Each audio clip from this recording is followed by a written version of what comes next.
Okay, I'm going to do a quick roll call, and then we are going to get our fun started for this evening. So we are going to roll through in alphabetical order. Barbara? Present. Thank you. Patrick? Present. Mike? Here. Matt? Here. Inez? Here. Marcy? Here. Oh, there we go. Thank you, Marcy. You're welcome. Scott Halstead? Here. John Vibert? Here. And Keith? Here. All right, thank you, everyone. And I've got 7 o'clock. Thank you. Good evening, ladies and gentlemen. My name is Barbara Brennan. I am Chair of the Town of Farmington Town Plan and Zoning Commission. I welcome you to the meeting via Zoom, September 28th, 2020, 7 o'clock p.m. I would like to begin by having you join me in a Pledge of Allegiance.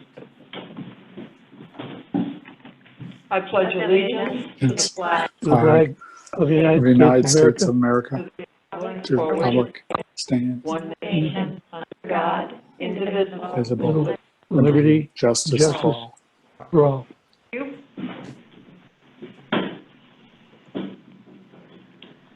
According to the agenda, our first item on the agenda is a public hearing, Metro Realty Group Limited, I'm sorry, Yeah, Inez can read that. Inez should read the call. Yep. Beg your pardon. That's okay. All right, thank you. Town of Farmington, Town Plan and Zoning Commission.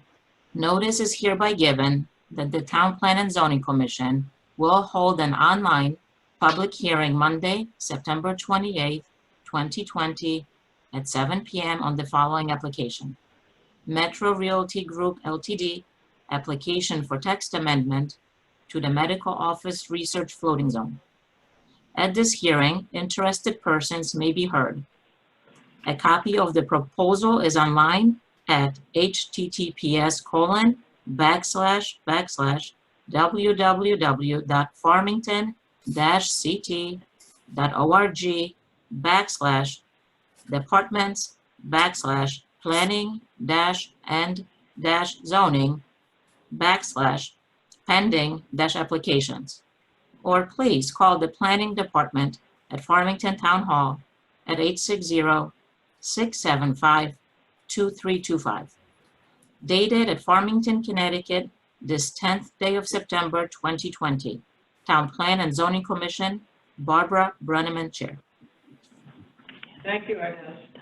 You're welcome. Item on the agenda is Metro Realty Group Limited, application for text amendment to the Medical Office Research Floating Zone. Is Kyle here? He is. Yeah. I am, yes. Hi, Kyle. Hi. Can everyone hear me? We can. All right. Thank you very much. So good evening. For the record, my name is Kyle Richards with the Metro Realty Group.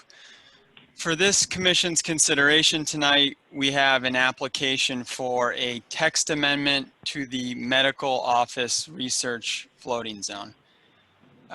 Shannon, if you wouldn't mind going to the next slide. The morph zone, as most of you are very familiar with at this point, can be applied to the area bound by Middle, Munson, and South Roads. Next slide, please, Shannon. What we're requesting here tonight is a minor text change to the minimum separation required between principal structures on any given morph parcel. So the existing regulation requires a 50-foot minimum separation between two principal structures, and we're requesting that that separation be reduced to 30 feet. So that's a 20-foot reduction. As Shannon Rutherford noted in her agenda review, many of the commercial zones within town do not have any required minimum spacing between buildings.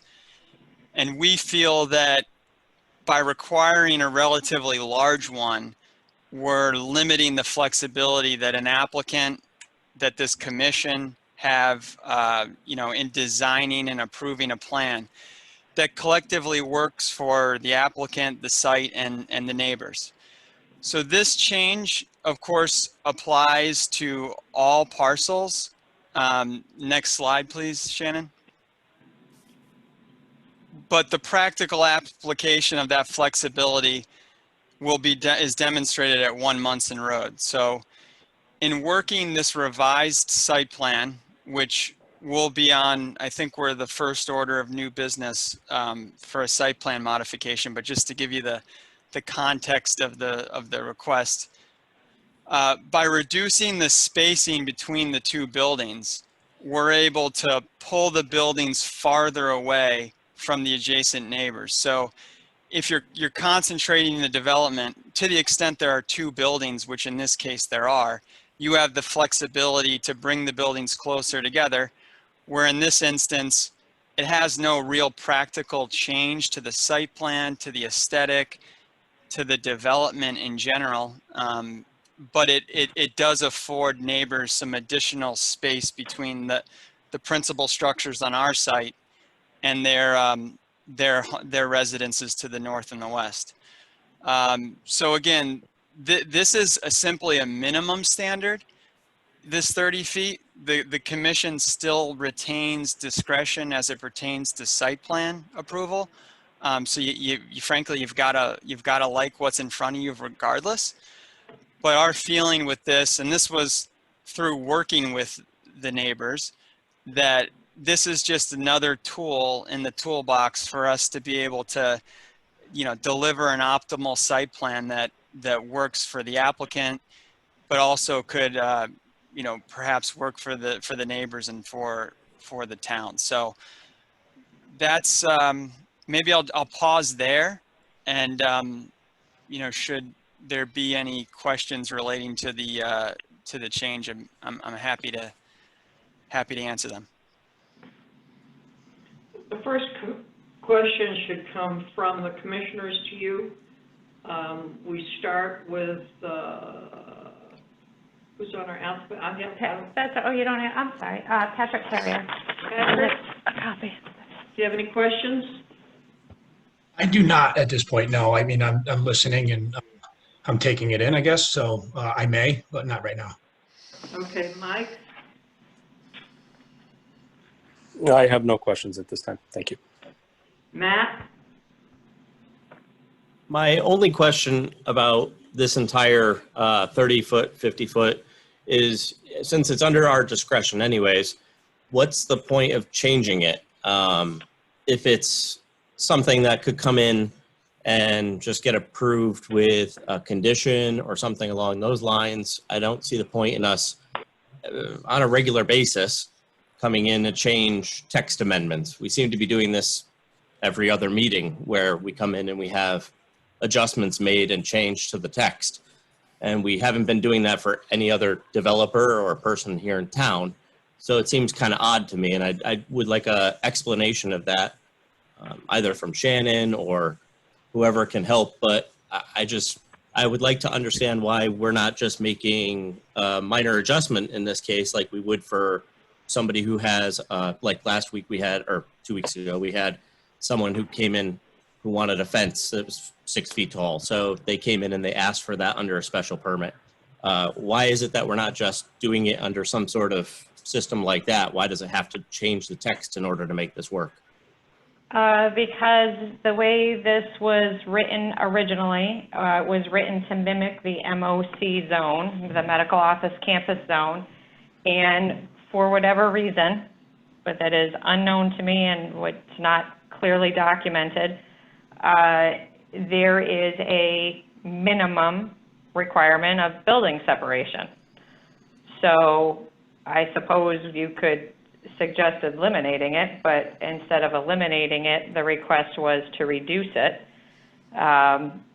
So it is a specific bulk requirement that you would need a text amendment in order to change it. Unlike the fence was specific, the way it's written in the regulation, is that the commission has the ability to approve a fence greater than 6 feet in height in the front yard, but it requires commission approval. If it was a 4-foot fence in the front yard, then there's no commission approval for residential, and if it goes on a commercial property, then it's a site plan modification and it's back to the commission. So it depends on where it is on the regulation and how it's worded in the regulation. And it just, the way this was worded originally, there was a specific distance. And other than it, I hate to say it was arbitrary, but I don't know that there was any specific driving force for the distance requirement when it was put in place, other than it mimics the MOC zone. So just for clarification, and I appreciate that, I think that answers most of my question, but if someone were to come in a commercial zone, just a regular commercial zone, and want a building that exceeds the height of what we allow in a commercial zone, we're not allowed to make a waiver for that? It would be, no matter what, it's kiboshed at that point? So you're, if I understand, you just asked about height and not building position, correct? That's correct. I'm comparing two things that I consider a like thing, but maybe they're not. Maybe you can clarify that. Okay, well, so again, building height is a specific bulk requirement in the regulations. And so, yes, you would have to, any building would have to meet the maximum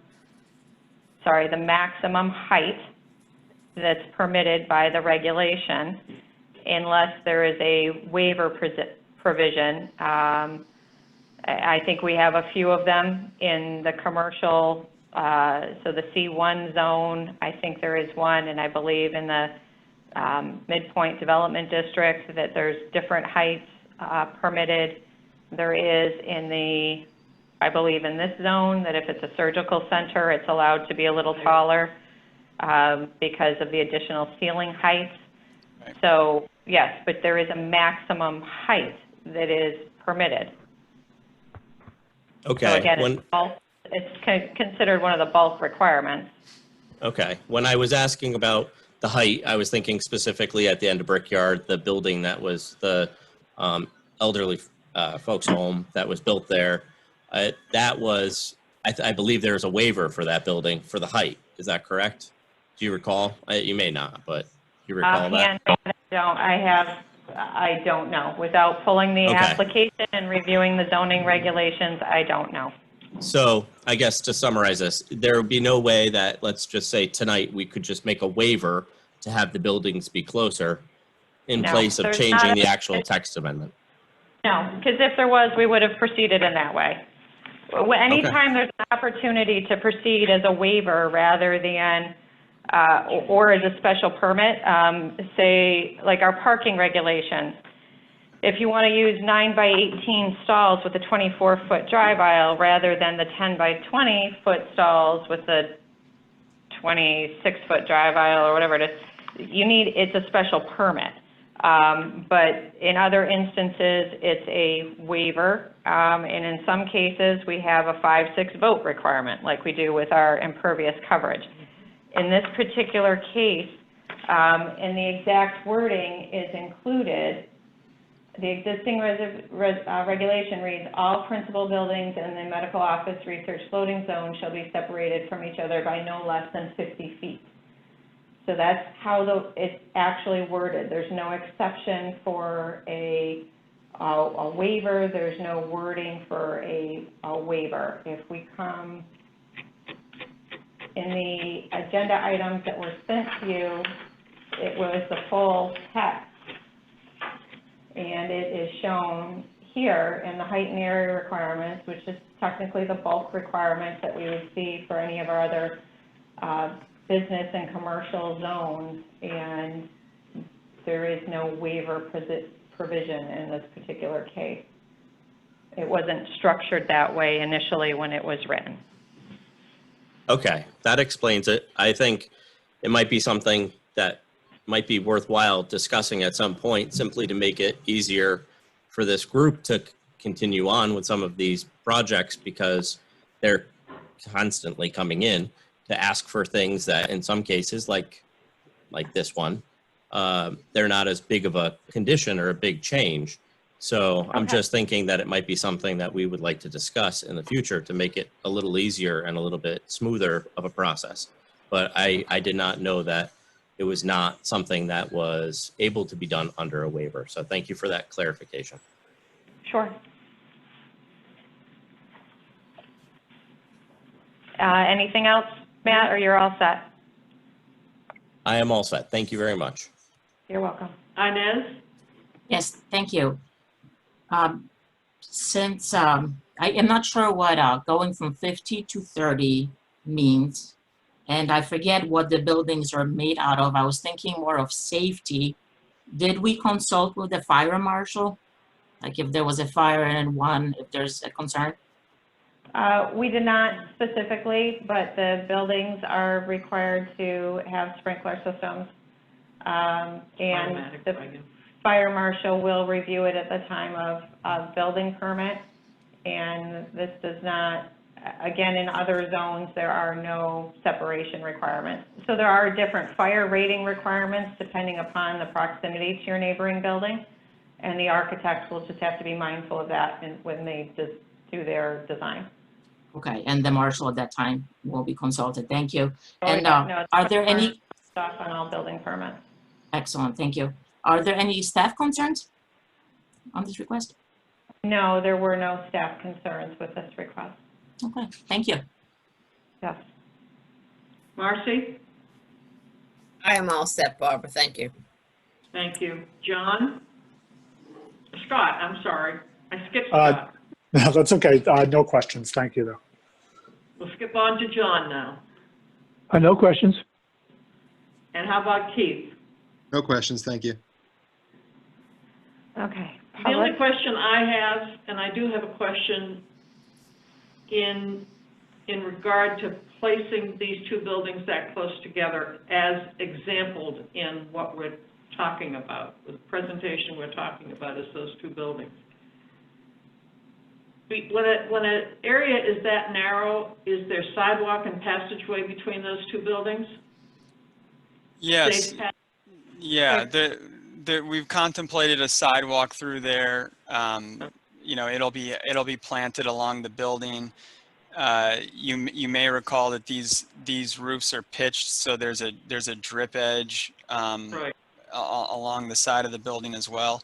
You know, we have a good sense of this because we have other buildings in the almost identical buildings that are separated. So the 30 feet in our eyes, and before we even put pen to paper, we conferred with Charlie Nyberg and Tom Daly.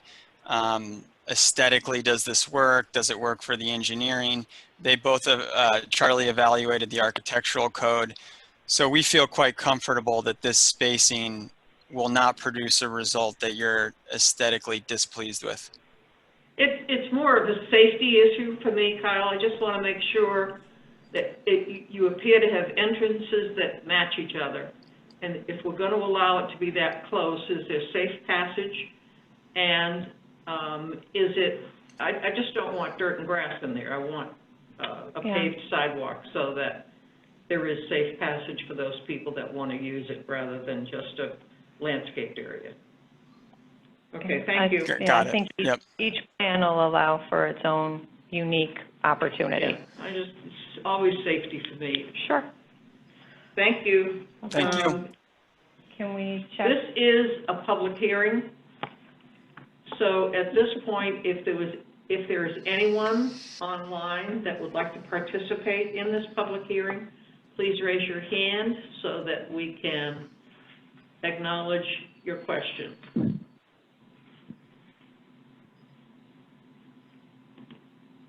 Okay, Mr. Bombara, you're all set. Thank you.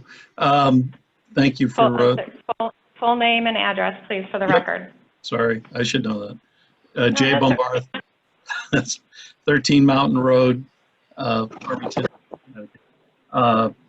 First of all, I'd like to thank the applicant. I heard Commissioner Poxon talk, and the things that he mentioned kind of are the things that sometimes concern me, which is you're coming in for not you particularly, this applicant, but developers come in for, a change here, a change there, a change here, and then, it's almost worrying about death by 1,000 cuts, and what are we losing? I mean, presumably when these regulations were put together, somebody thoughtfully went through it and said there's a reason that we want the building spaced 50 feet apart and all the other things that are in here.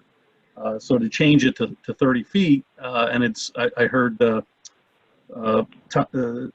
Shannon say that unfortunately she couldn't find why 50 feet was ever the number, but that would have been my question. If unfortunately we can't find that reason, I don't know. But again, I would have thought that whether this goes back to another zone that was established, it was the same thing. There was a thoughtful reason that not just the zoning commission, but its experts, designers came up with 50 feet. So I'm a little nervous about losing that. I feel better and I appreciate that the applicant came in and showed us exactly why they're asking for it, because sometimes you don't know that, and that really makes you nervous. I don't have a particular problem, and I know that's not what we're talking about tonight. It's not their particular application.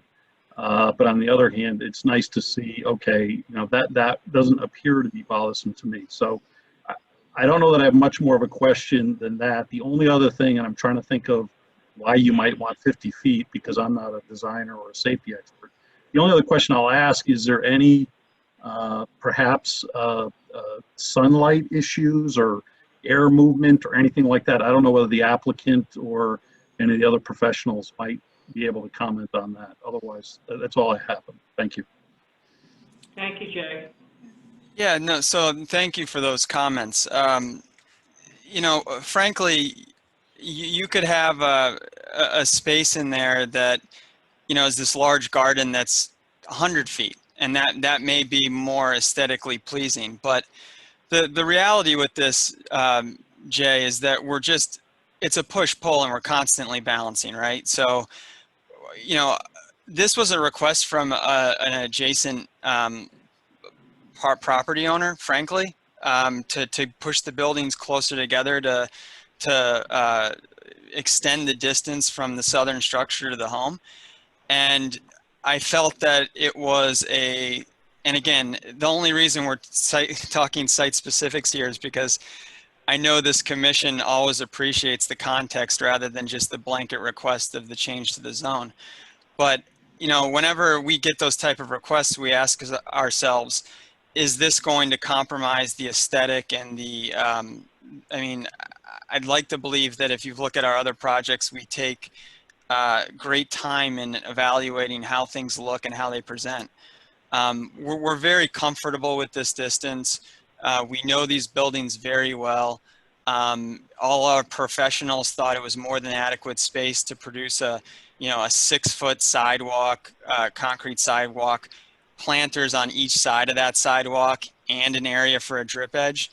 So we got comfortable with it, but I certainly appreciate the question that what was the original intention, but I feel like in this instance, and again, this is a minimum requirement, it doesn't have to be a blanket, that we're getting to the right place considering everyone who has a stake in this project. And I'm just Is gonna. there anyone else with their hand up? Let's do that. No, we'll check one more time. Is there anyone else that has public comment? And please raise your hand. One last call for public comment. Okay, Is there any commissioner that would like to ask any additional questions of the applicant?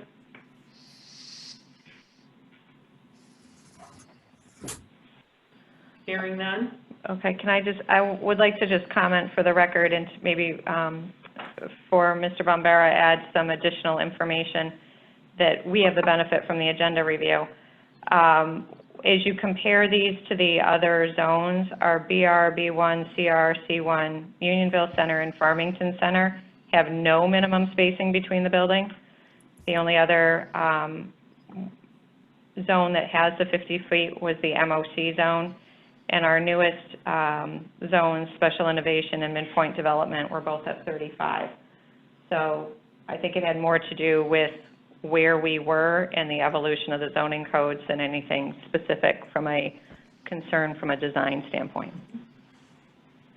Thank you. That's all. Anything else from Kyle before we call this meeting closed? Nope. Okay. I will close this public hearing. Thank you. Move on to new business. Can we vote, we're gonna vote, right, motion, Oh, second? yeah, that's right. Sorry, Okay. please. As we have in the past, commissioners, we have voted on our efforts, the agenda items, as we listen to them. So before we go forward, I would like to have a motion and a second on Metro Realty Group Limited application for text amendment to the medical office research floating zone, please. Madam Chairman, it's Ines St. James. I make a motion to approve the application for the text amendment to change Article 2, Section 30, G5 of the medical office research floating zone and change to the minimum spacing between buildings from 50 feet to 30 feet. Thank you. May I have a second? Patrick Carrier, I second. Thank you, Patrick. Conversation from the commissioners before we vote? Patrick? I mean, I'm looking at this, and yeah, no, I was, the BR, the B1, the CR, all of those zones don't have a requirement, and I saw the MLC. So no, all my questions were answered, and I'm comfortable with it. Thank you. Michael? No questions. I'm comfortable with it. And thank you for the clarification about the reason for the changing of the actual text. That's it. Matt? No further questions. Inez? No further questions. Marcy? No questions, thank you. All right, there is a motion on the floor with a second. Going to have a vote, please. We're going to have a roll call vote, please. Patrick? Yes, yes. Mike? Yes. Matt? Aye. Inez? Aye. Marcy? Yes. I vote in favor. Okay. Motion is carried. Thank you. All right. Okay, now we will move on to new business. Number 1, Munson Road LLC, 97, 101, 103 South Road, and 1 and 11 Munson Road, site plan modification. Kyle? I am here. Hello again. Hello, hello. I was just muting you because my kids are stomping on the ceiling above me. So it seems like it's calmed down. So for the record, I'm Kyle Richards from Metro Realty Group. This is an application for a site plan modification to the parcels 97, 101, 103 South Road, 1 and 11 Munson Road. Shannon, if you wouldn't mind going to the next slide, please. So by way of orientation, again, this commission's very familiar, but the yellow box represents the site in question, 5.5 acres, 5 parcels located on the northwest side of the South and Munson intersection. With me tonight, I have Tom Daly, professional engineer from Mylon and McBroom, whom you'll hear from shortly. So our request is a site plan modification for two-story buildings, 32 feet in height, that are 30,720 square feet each. So the aggregate of the two buildings is 61,440 square feet. Our existing approval is for a single 3-story structure that's 46 feet in height. And the total size of that building is 66,600. Shannon, if you wouldn't mind going to the next slide. So a bit of background and the reason for this pivot, you know, I always like to give it because there's just a lot that goes on the tenant demand and, you know, what's going on with the hospital groups that drives a lot of these changes.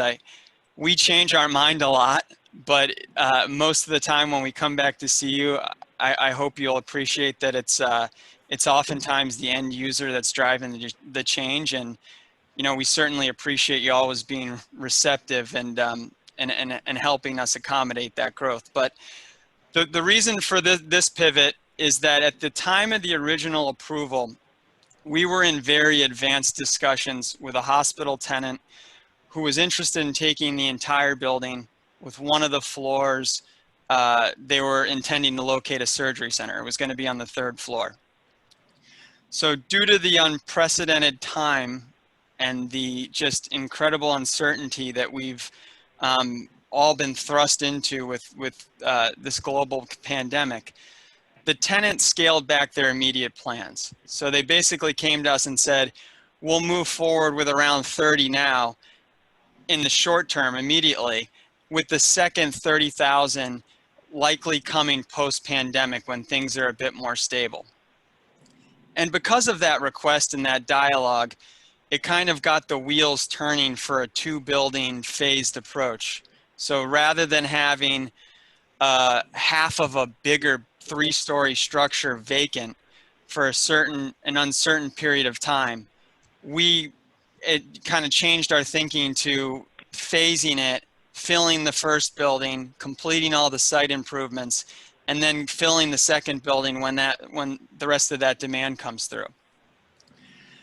It's worth noting that prior to this application, when I knew that this was kind of coming down the pike, one of my first visits was to the western neighbor at 93 South Road.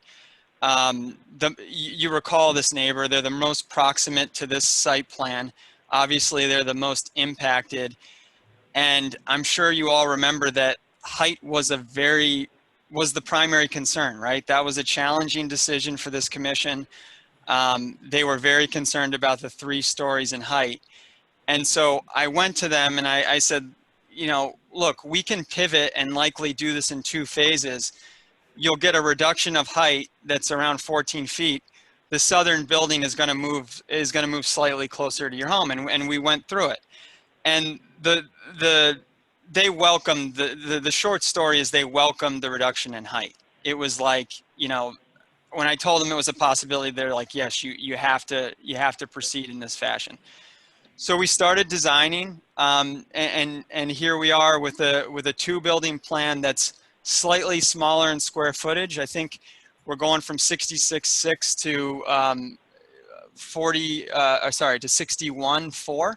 So around a 5,000 square foot reduction in building size. And again, the main component here, Shannon, if you could go to the next slide, is we're materially reducing the height of the building. So this is 505 Farmington. Of course, it's a structure that's already erected, but this was the building that we are approved to build currently. And it's a 46-foot building, 3 stories. This was what this is what we're approved to currently build on the site.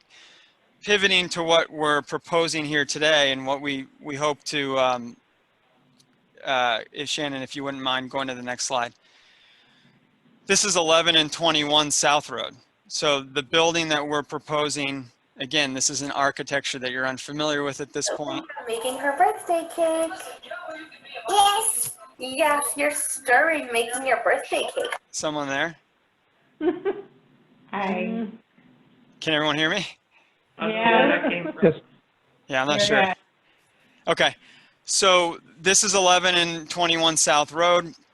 And of course, from a 46-foot elevation to a 32-foot, a very similar twin building setup is, you know, we're building something nearly identical to this. With that, I guess I'll turn it over to Tom Daly, who can kind of walk you through some of the changes to the site plan.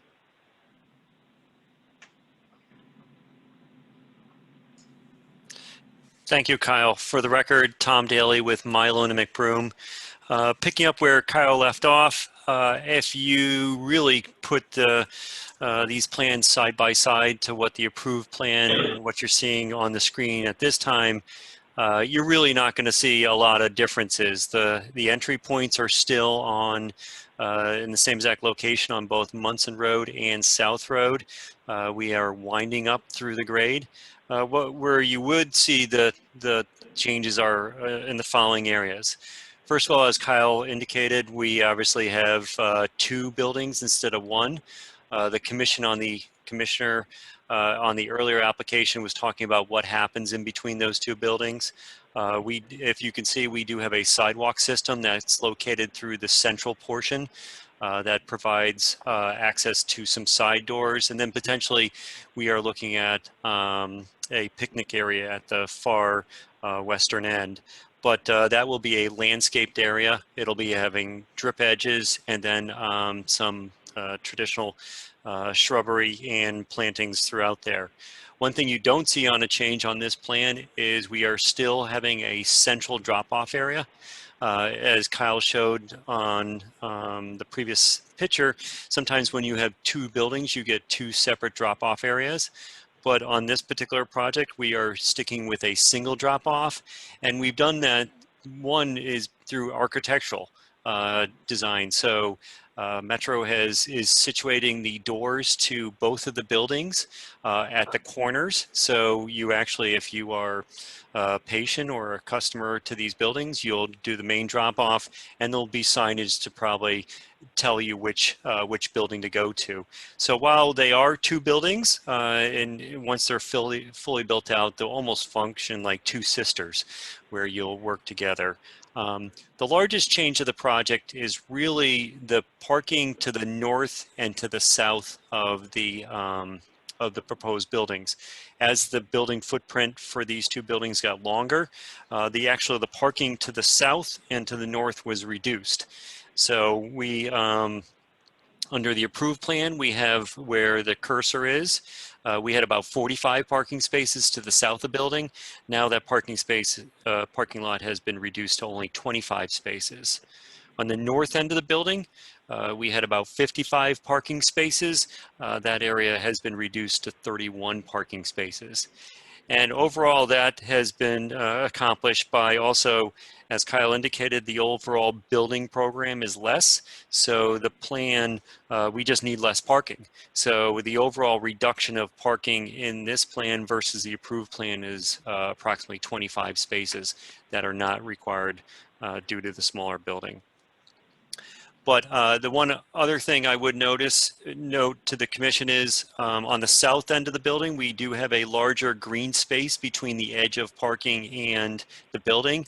And what that did allow us to do is to situate some trees in there, which we anticipate will be some additional screening from South Road and then the adjacent property. The overall buffer planting along the western and northern property lines, that's dictated by your commission, your regulation. We're required to have so many plants per linear foot of buffer, and there's been no change to those. Those are still the same as what this commission approved. The one thing I would note is I think we did have an opportunity to improve the circulation a little bit.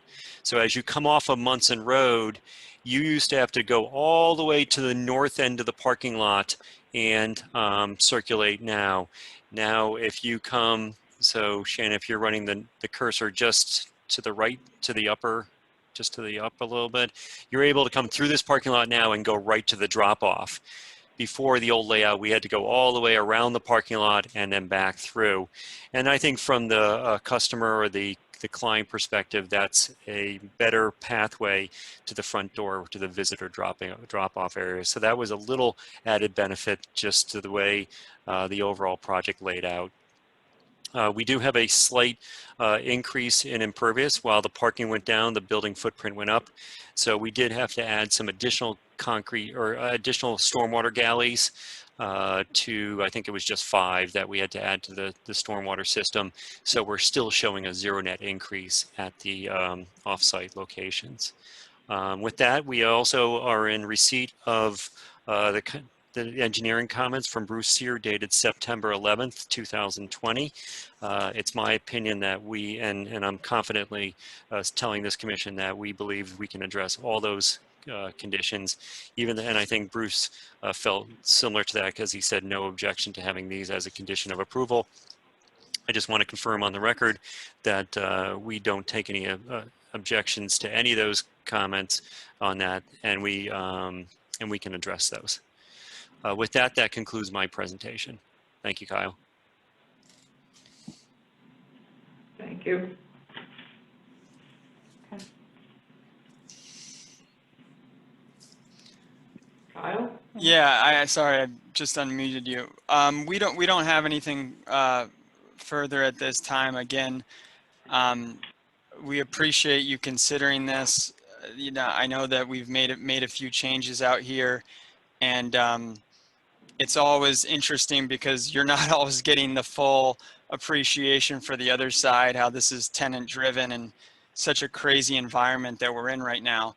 But I do appreciate, we all do, your willingness always to consider these pivots, because it's happened before, and frankly, we feel like it's produced some great results, and certainly made the hospital groups and the physician groups pleased. So thank you very much, and to the extent you have any questions for me and Tom, we can answer them. Commissioners, anybody have questions? Pat?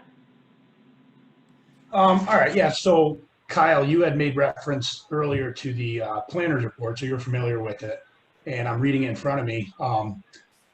So one of them was consider lowering a building 1 to 2 feet to alleviate the grading, and then there was generator location, if there is one, and then also a chiller if required.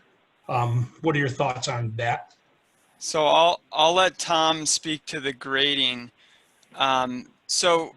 And as it pertains to a generator, that was driven by the desire to have a surgery center, which at this point, we just don't have.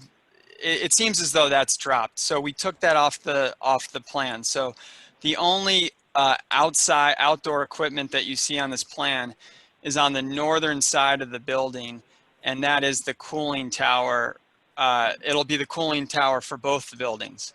So the previous plan had equipment, and this was also another point of discussion when we received our existing approval.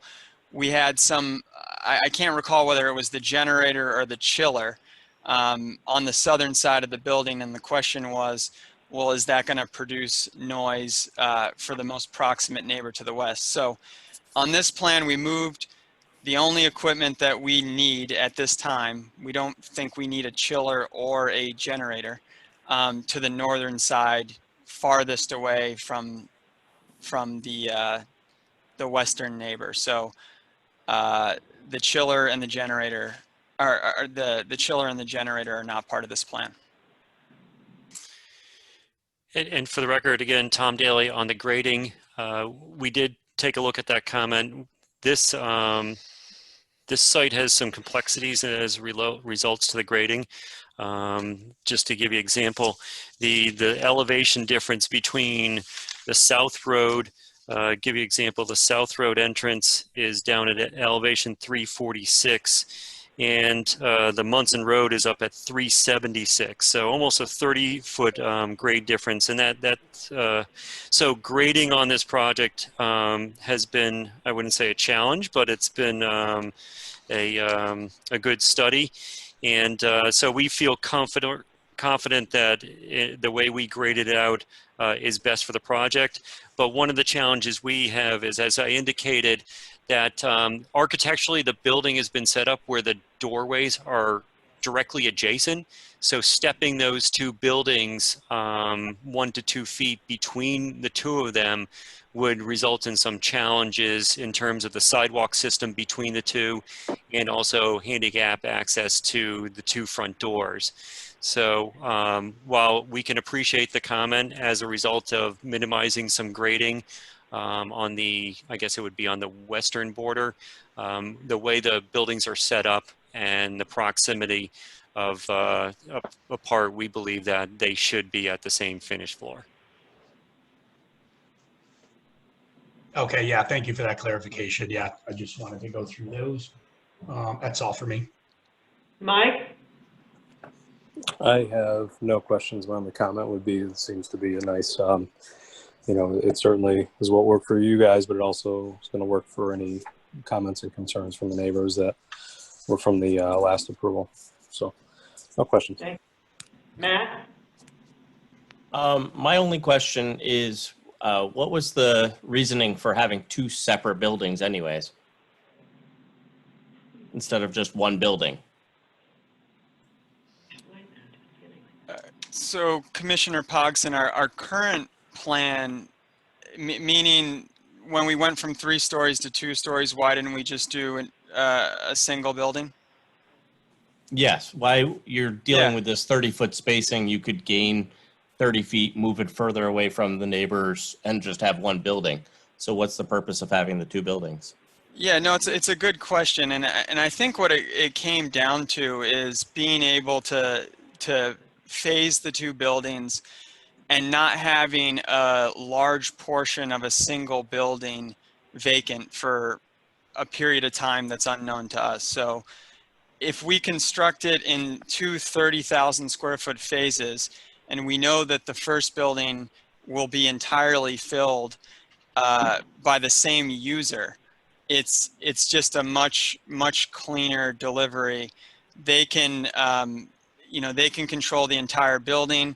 I'm sure you've taken notice that not all hospital and physician groups play very nice with each other, so it's always good to have separation of buildings. You can put one in the second building, but it was it was a bit of phasing in these uncertain times. You know, it's a really it's a challenging environment out there, and to be able to deliver the entire first building with one user really was the rationale. Okay, thank you. Inez? Sure, and thank you. I got lost when you were talking about the tenants. So are these buildings going at the same time or only one at a time? The intention would be to build one of the 2 buildings first, and then the second building will be constructed at a future date. Okay. Is there a chance the second building could become 3 stories again? Or we've had several changes, as you alluded to, and I understand why. No, that would require us coming back to you. I mean, so I'll say for the record, we would never do that. We would never build a 2-story and then construct a 3-story. But you know, we'd have to come back to you and seek your approval to do so. Okay. And what's the approximate timing for the first building? We're under construction on the site right now. So you know, the world hit pause in March and April, and we were no different. And so we paused our site contractor, but given that the site work is identical virtually to the existing plan versus what we're proposing here tonight, we've just been blasting forward over the last couple of weeks with the site work. So I'd say if we get a foundation in before the end of the year, which is probably unlikely at this point, you're looking at a Q3, Q4 base building delivery. So you'll see steel on the site and a building come up from the ground, you know, as soon as the weather breaks next year. Okay, thank you. Marcy? Yeah, I'm curious about the second building and the access in and out, and maybe this is something that the fire department looks at, but I only see one entrance for that, and I'm surprised. One what? One entrance, one exit, like people are all going in one entrance there, or is there something in there that that is not showing on this? You're talking about the building or the site? Because there's Building. 2 driveways. The buildings. So building 2, there's a main entrance point for building 2. Right. And there's a second door on this corner for building 2. And whether or not there needs to be a third door, I'm assuming at this particular point in time, their architect has determined it's not needed, it's not showing on the plan. Building 1 has 3 doors. There's 1, 2, and the main door here, 3. So that's what they're looking at. But we just went from 50 feet to 30 feet between the 2 buildings, right? Correct. Now that it just seems, for a medical building, that seems a little scary in my mind. So, and Well, the entries between the building are more than 30. So the building wall to building wall is 30 feet. right, so that's a small space. If people had to get out of that building, it looks a little concerning. It's Tom Daly for the record. All these buildings are, the architect will determine, you're right, depending on the size of the building, and building code is not my thing, but it will determine how many secondary doors. But all the buildings that Metro has built are basically focused on one door, on the building that's currently out there. And then what they do is they have secondary doors around the perimeter that allows people to, I guess, evacuate and those type of things. But we currently showing, but ultimately once the architect gets into the fine details, potentially as Shannon indicated, there might have to be another door, just a secondary door added to the northern building. But basically we are trying to focus everybody through the front doors, because that's where the lobby is, that's where the signage is, that's where the elevator, that's where people know where to go. Right, no, I'm talking about in an emergency, that people had to get out. I think the code all defines that. So the architect will have to go through a very detailed review to determine where, but there won't be a door on the back side. If anything, it'll just be on the side. Shannon, do you have an architectural floor plan in this? I think it's like the next slide, or. You included one in your presentation? Yeah. There we go. We've got this. Yeah, I think there's a floor plan. So if you can see in this, so these are the building floor plans, and there should be an exit and a sidewalk picked up on the north side of the building. So that's a good catch. But if you look at, just take the building on the left side of your screen, right, there are 2 staircases, one on the left, one on the right. Each of those staircases has an exit door to the outside of the building. So those are 2 side doors. They're predominantly used for physicians and staff, because they don't want to go through the main lobby. But those are your primary egress points in the event of emergency. And then in your main lobby, you've got 2 elevators. So 2 elevators, and in the event one goes down, you need a second in a medical building, and one that's large enough to be able to handle a stretcher. And then you've got a front door. So you have 3 ways to get out of this building. These are pretty small floor plates. They're only 15,000 feet, which is the smallest floor plate that we've ever produced out there. And they all the buildings really have 3 exit and entrance points in. Okay, great. That's a great clarification. Perfect. Thank you. Thank you, Marcy.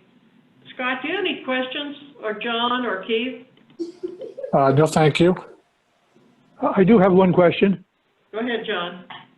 On this plan, the distance between the buildings and the western border, has that changed at all from when it was a one building solution?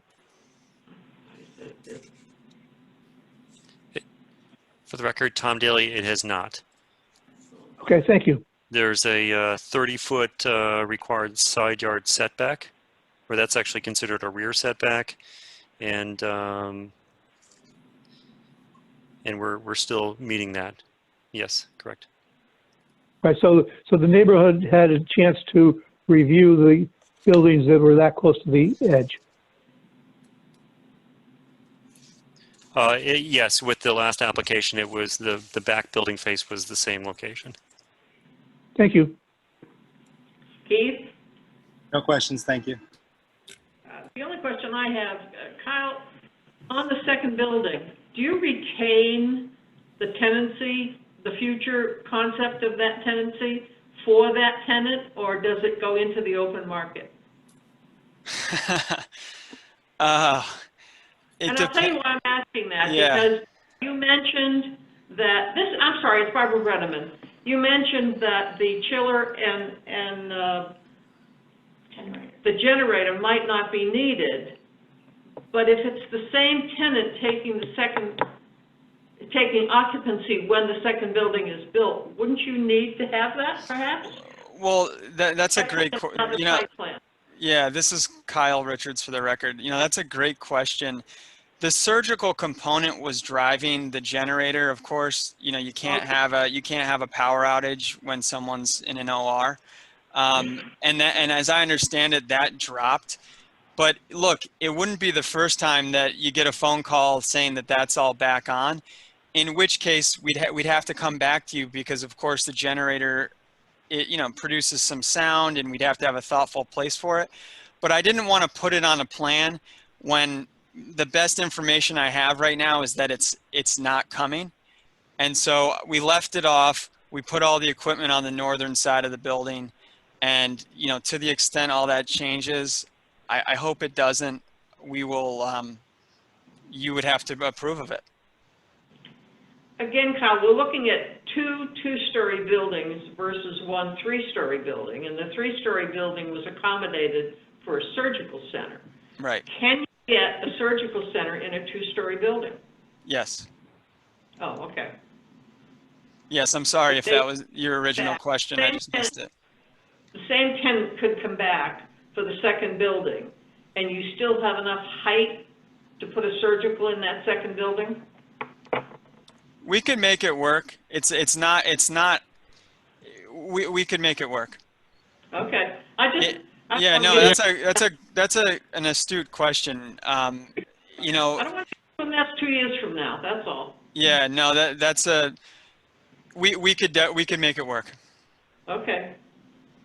So if the chiller and the generator have to be, we can work that out. That would come in a new site plan then, right? Correct. Okay. And on the grading, is there any point in that parking lot where there's enough grade that you had to rough up the grade, or is it all pretty smooth? Is it all smooth? It's a pretty radical change from South Road to Munson for a parking lot. So you're going to have to do any special grading to accommodate, or you just come downgraded? Tom, can you? Yeah, there's nothing special. We obviously are very cognizant of it being a medical office building, so the central parking lot is really expected to be fairly flat. We're trying to make up our grade at that driveway, where the cursor is. We're trying to ramp up as quickly as we can through that. But once we get into the core parking lot, we're really trying to be at, clearly, 2 to 4% pitch, just because of the type of clientele that's going to use this space. But nothing special. Interest, we have to get in some, we have to detail it, but nothing special that I would identify or alert the commission to. Okay, thank you. Anyone else? Anything else, Kyle? Thank you. Nope, that is it. Thank you. All right, commissioners, as we have done in the past, I'd like to take the time to do a motion and second on number 1 under new business, 1 Munson Road LLC, 97-101 and 103 South Road, and 1 and 11 Munson Road, site plan modification. Madam Chair, it's Ines St. James. I make a motion to accept the application from 1 Munson Road LLC for site plan modification of 97-101, 103 South Road and 1 and 11 Munson Road as presented. May I have a second, please? Patrick Carrier, I second. Thank you. Is there any discussion from the commissioners, please? All in favor? Aye. Aye. All opposed? Is there an abstention? Motion carries. Thank you. We'll move on to number 2, 70 Wood Pond. Was the variance approved on 9/21? No, that was taken off. That was taken off the agenda. Oh, I've got an old Sorry, you agenda, know, sorry. yeah, sorry. Let's go to what I have as number 3, Mark Levine, 276 Main Street, sign application. Yes, here. I built that building. Okay, Mr. Levine, can you provide a summary of your request to the commission, please? Yes, my lawyer is here with me, Robert Feiner. Hi, Commissioners. Robert Feiner from Hartford, Connecticut, law firm of Feiner Wilson LLC. It's a rather straightforward application. There's a sign that is in the main sign that's for the building. It's just a sign insert that's at the end. That's part 1. It's just a sign insert of an existing sign structure. And then the second is a request to have a barber pole on the north side of the property to help direct the people that come to that part, or that should come to that part of the building, because the entrance behind the barber pole there, as you see in the picture, that's the entrance to the barber shop. The south side of the building is the entrance to all other tenants in the building. It's a multi-use tenant building. So, and as you'll see in that picture, a previous barber shop that was in the building had the pole many years ago. I don't know how long ago, but the pole is no longer there. Okay. And the pole is just a self-standing pole that doesn't. It's not electrified. You'll note on the layout of the property that there's 2 driveways. One is to the north side, which is where the barber shop is, and then there's one to the south side for a larger parking lot. And I have to I need to become unaffiliated. I have to. I can't do this. I can't continue to be on her side of things. Who is Shoot, that? I don't know. Everyone needs to mute themselves if you're not presenting, please. So you'll note that it's on Main Street, which is obviously a very busy street. If somebody pulls into the south parking lot and then realizes that the entrance is on the north side for the barber shop, they'll have to pull out to Main Street and then pull back in on the north side of the building. And so we think the barber pole will help identify that those customers, those that are coming to the building for the barber shop, would go on the north side and avoid having to go in and out an extra time off of Main Street, because that could be a very busy area. Okay. All right. Anything else to add at this time, or we'll go to commission questions? I'd just like to say that the driveways do not connect, and I just feel a lot of my clients coming from Avon, Kent, Simsbury area, I'd really like them to have a designation to go to, and like my attorney said, not go to the wrong parking lot, and have the opportunity to, I feel that there's a safety concern if they turn around and try to go on the main road. Having that directional device is very important in my opinion. Okay. Thank you. I appreciate it.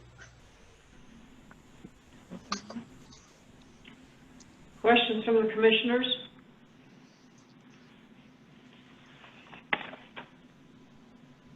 Patrick? No, I have no questions. Mike? No questions. Matt? No questions. Inez? No questions.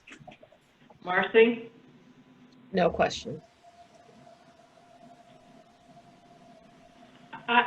This is Barbara Brenneman. I'm in a difficult position because I occupied this building years ago, and the barber pole was attached in the back. It was not out at the street, and we turned the barber pole down in a number of other locations in town that they could not be out by the street.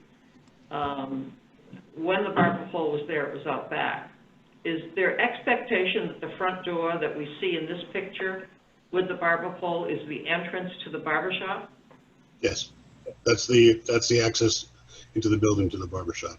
And we don't have a picture to show you. The south side is the main entrance. It's not the south end of the facade. It's the south part of the building is where the main entrance is for the building as a whole, for the other tenants. There's a short company there. You're using Joe Proud's entrance as the main entrance? No. That's to the left. Mine is to the right. If you're looking straight on the building, my entrance is to the right. All the other entrances are to the left. Yeah, but the entrance isn't on Main Street. It's on the parking lot side, on the south side of the building.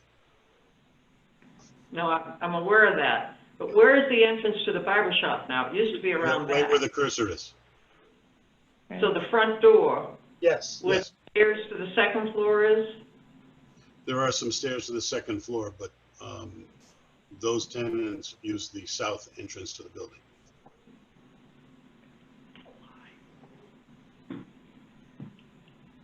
Well, all I can say is, for years, there's been a barber shop in there for years, but the pole was always attached to the building in the back. It was never out of the street. I'm unaware of that. It's a sign out of the street. Yeah, we weren't aware of that. You mean the back or the side of the building? The back of the building can't be viewed by anybody. Looking at the building, on the right side, on the north side of the building, that parking lot, there's a walkway that goes to the rear of the building and across the back. Yeah. And there used to be a barber pole attached to the building on the northwest corner. There used to be a pole right there. But it was never out at the street. It's considered a sign out at the street, so you affect the rest of the signage for the building. Years ago, there were 2 signs on that building, one at each driveway, designating which tenants used driveways. And that made the turning and the entry and the exit of that building fairly safe because you could back up and go back out onto Main Street easily. My only concern for you is that if you put that pole up at the street, then you interrupt the size of the sign you could put out there, a regular sign like you have at the other driveway, maybe indicating who's upstairs, or if tenancy changes, somebody might want a sign. And is there enough room on that south side sign to add more tenants to it? Yeah, there's one more spot available on the main sign, and the landlord has signed the application and approved the application, so the landlord's comfortable with this, with the barber pole.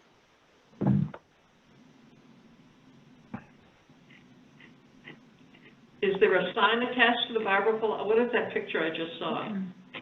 So this is the. Where it says So this is the tenant space on the sign. It's not on the pole. No, Okay. so that's the tenant space on the sign on the south driveway.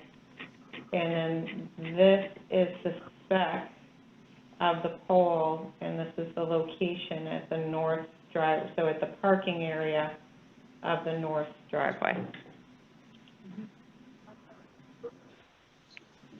I don't have anything further. Okay, we did, when we went through everyone, we did not hit the alternates, so if you want to ask them if they have any questions.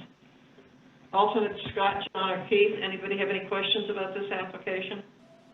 This is Keith. I'm all set. And Scott, I'm all set John, as I'm all well. set. Yep. Okay. Okay. Thank you. Does the applicant have anything further to say? No, I'd just like to thank you for your time and efforts. It's been a journey, and I'd like to add a lot of dedication and efforts to the community.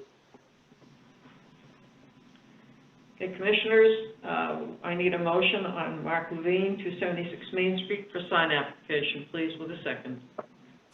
Madam Chair, it's Ines St. James. I make a motion to accept the application from Mark Levine for sign application at 276 Main Street, Farmington. Is there a second, please? Inez, can I ask for a clarification? I'm sorry, you're saying accept, do you mean approve? Yeah, I guess I am saying approve. You're right. Thank you. Okay, no, I just wanted to clarify. I let it go on the first one. Okay, thank you. Thank you. Marcy Schwartz, second.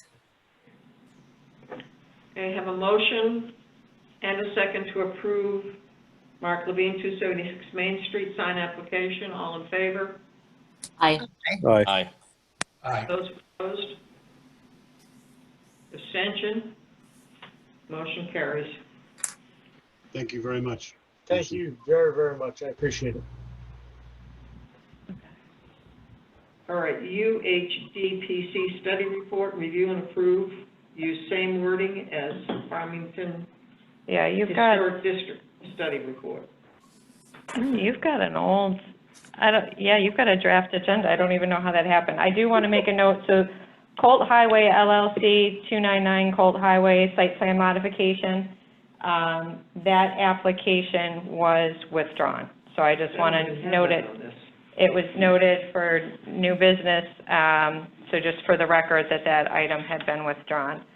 Not even on my agenda. Yeah, no, I know. I don't even know. Like, that's a draft one before we even got The only one I got? going. Yeah, I don't know. Okay. So is Farmington Commons next? No, Unionville Historic Study Report, and this is me, so this is a Shannon presentation. Take that, Barbara. So, this is new business 4. So Unionville, so similar to what we did with Farmington Historic District, I want to say at the last meeting in July, the Farmington Historic District Commission put forth a study report for adding 5 homes to their historic district. Unionville is chugging right along and doing the same thing. So we have 2 study reports running pretty much in parallel. Unionville has 4 homes that are being added. As you can see from the title page, it's 142 Lovely Street, 132 Lovely Street, 111 Lovely, and 796 Plainville Avenue. Similarly to what we had for the Farmington Historic District, these are all current homeowners that have requested that their properties be added to the historic district. So this is a friendly addition to the historic district. Hopefully you have enjoyed reading the report if you had an opportunity to. If you have not, I encourage you to. These reports are really an interesting insight into the history of Farmington and Unionville and are really quite fun to read. And I am blessed, we are blessed that our town historian, Lisa Johnson, puts these reports together and does the research, the historic research on all of these properties for us, and puts the reports together. And I believe Bob Hoffman from our Unionville Historic District does photography, and of course there was a map as well to show the addition of these properties. So where we are with this is the Unionville Historic District and Property Committee is requesting an approval from the Town Plan and Zoning Commission of this report. It is also currently with the State Historic Preservation Office for their review and approval. And a notification has been made to the Town Council. There'll be an official summary for their next meeting. And so once we get through these steps, it then goes to a public hearing with the Unionville Historic District Commission, and all the members that are being added to the the commission to the district have an opportunity to speak and ask additional questions on that process. It then goes to a vote of these, so they get to vote on the addition of their homes. It then final step is to go to town council, and town council will adopt the study and amend the town ordinance then to include these properties. So this is really one of the first steps in this process, and the property owners have multiple opportunities along the way to get additional information and or change their mind if there happens to be a change of heart. We actually, for the Farmington Historic District, we've had an ownership change. So we're now working with the current owner, fully recognizing that we need the current owner's support before this whole thing advances. So, so if there's any questions, I'm happy to answer any questions. Otherwise, I respectfully request a motion to approve the report and do a positive referral and endorsement back to the Historic Commission, please. Commissioners, any questions? Patrick? No questions. I agree with everything Shannon said. I think it's great. I did read the report, and it is fun. I drive by one of those homes every day, and I always wondered what the story was behind it. And now I know. So thank you for that, and it's a great report. Mike? No questions. Matt? No, I'm just very happy to see this going through. That's great. Inez? No questions. I too think it's awesome that we have homeowners that are volunteering to do that. Marcy? No questions. Scott? No questions. John? I do have a curiosity question.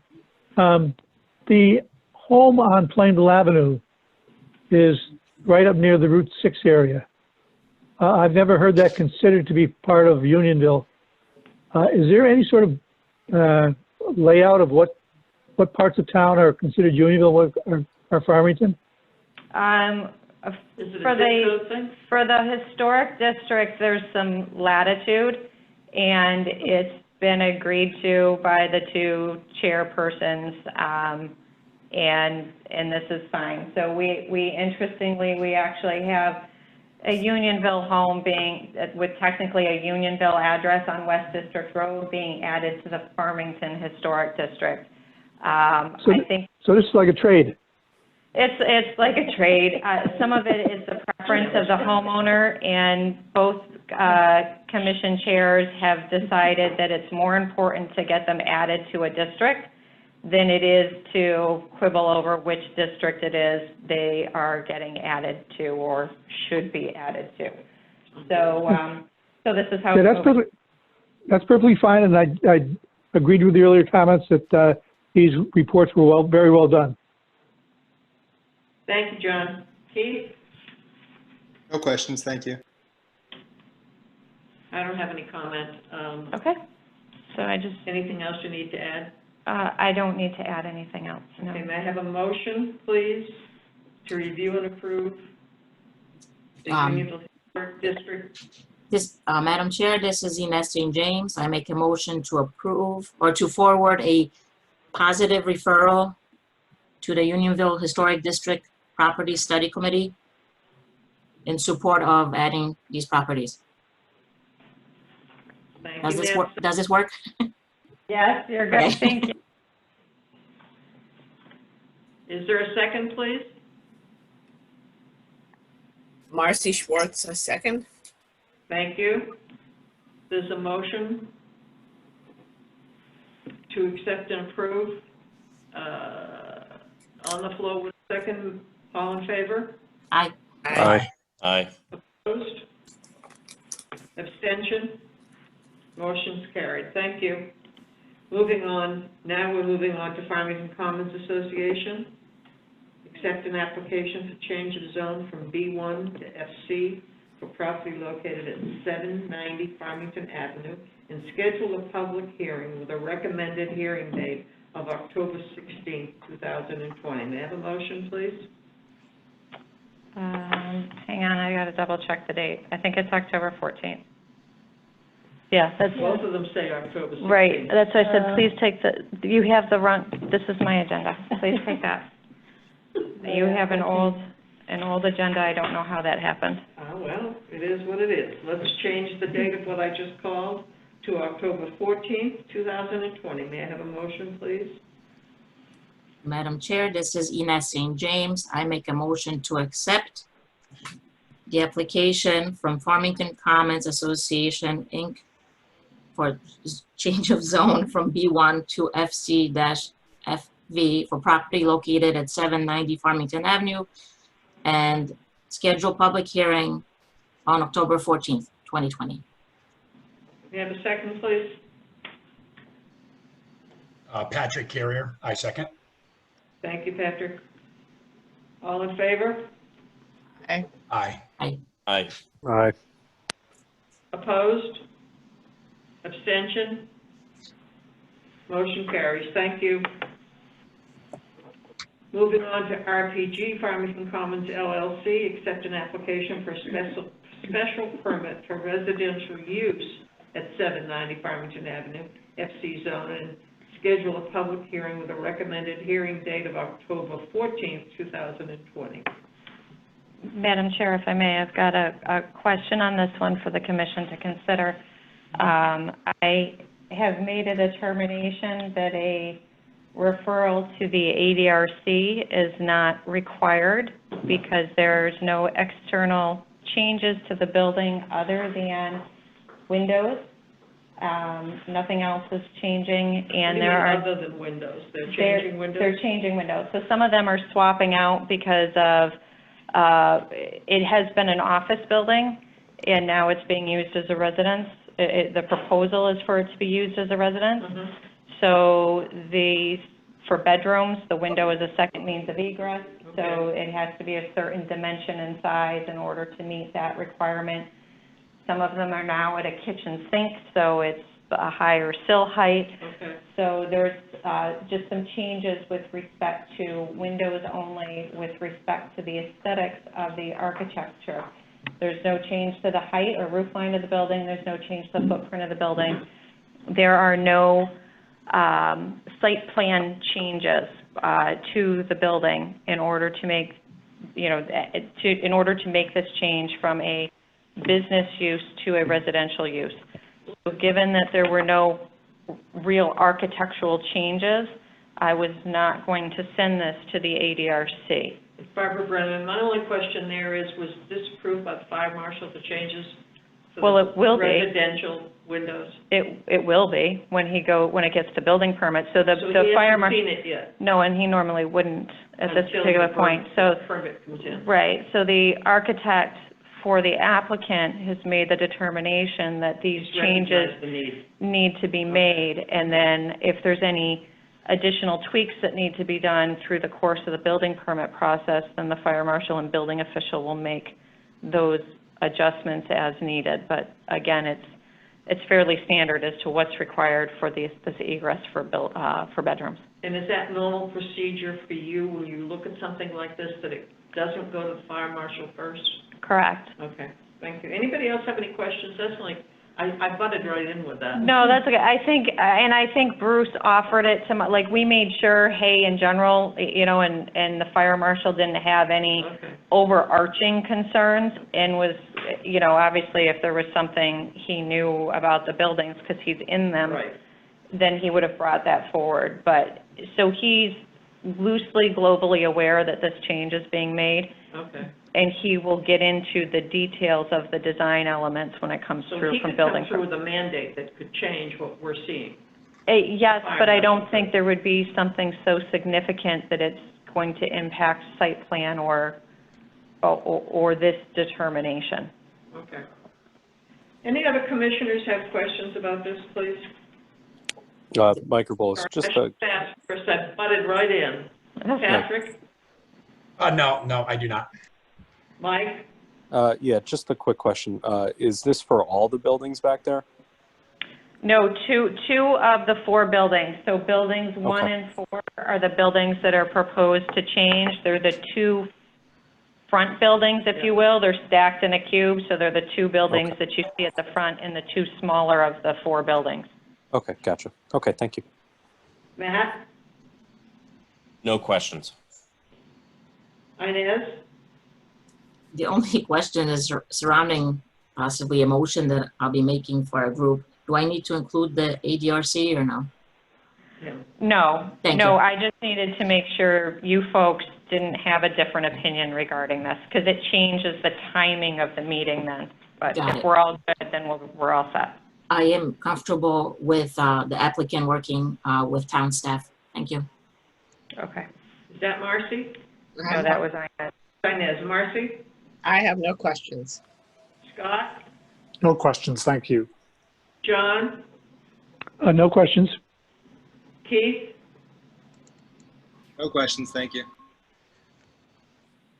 My only question, is this proposal for apartments or condominiums, do you know? I believe apartments.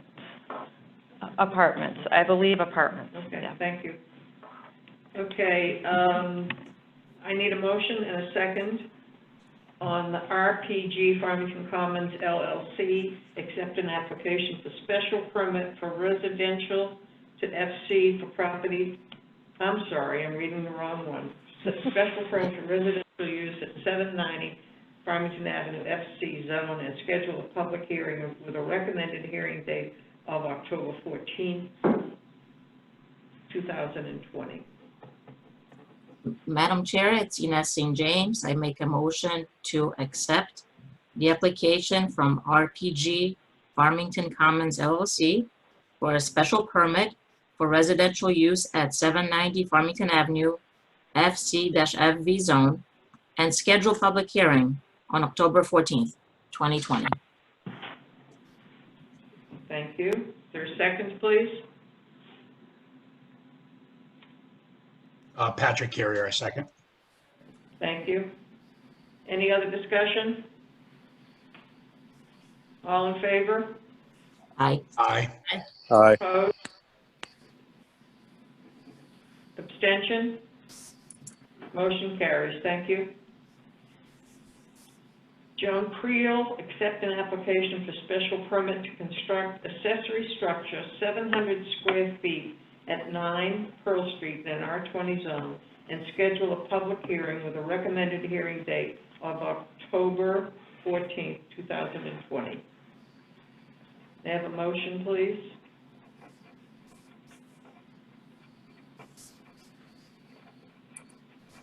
Patrick Carrier, I make a motion to accept the application for special permit to construct an accessory structure upwards of 700 square feet at 9 Pearl Street, R20 zone, in a scheduled public hearing, recommended date of October 14th, 2020.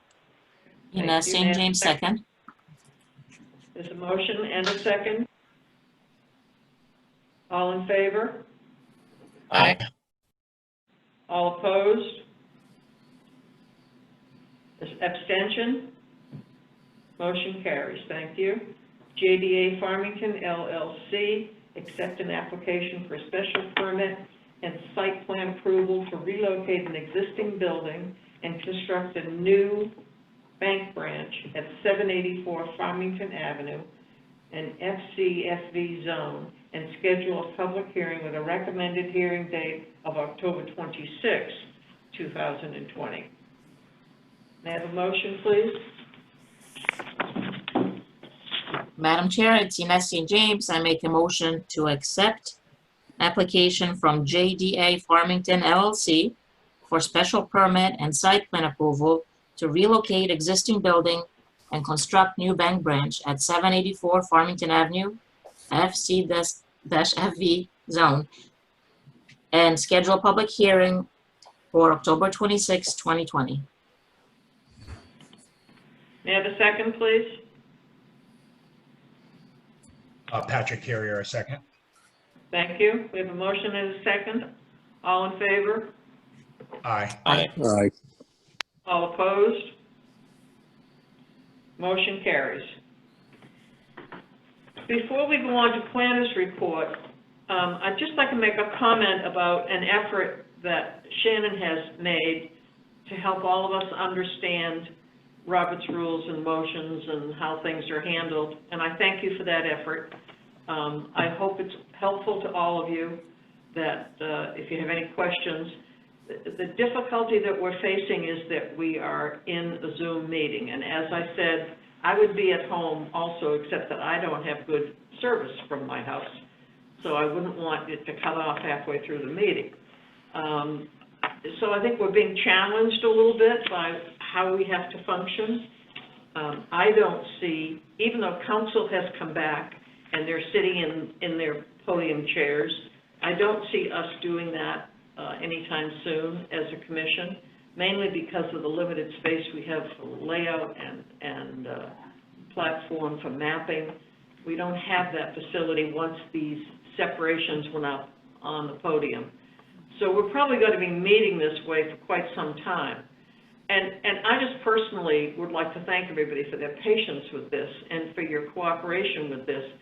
I want everyone to feel comfortable that they can make a motion or a second or approve or abstain or do anything they want. You just have to speak up if you want to bring up the subject matter in a timely fashion. You can raise your hand and we can talk about things. I don't have a problem with that.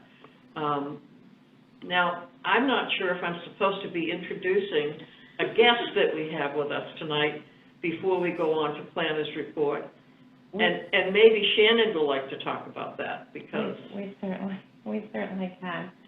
So we have with us tonight our Economic Development Director, Rose Ponte.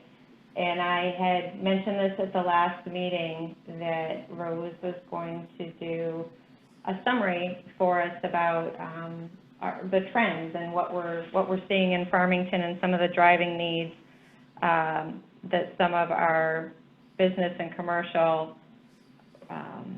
businesses are needing. And it came up with the Lord & Taylor that's going vacant at the mall, and our thoughts on repurposing that space. And so the idea is that Rose will come join us quarterly, and I'm going to take my turn at for Economic Development Commission as well, just so that there's a little bit of cross-understanding. Certainly understanding that both commissions have their own charge, but there is some information that's perhaps worthy of being shared with both.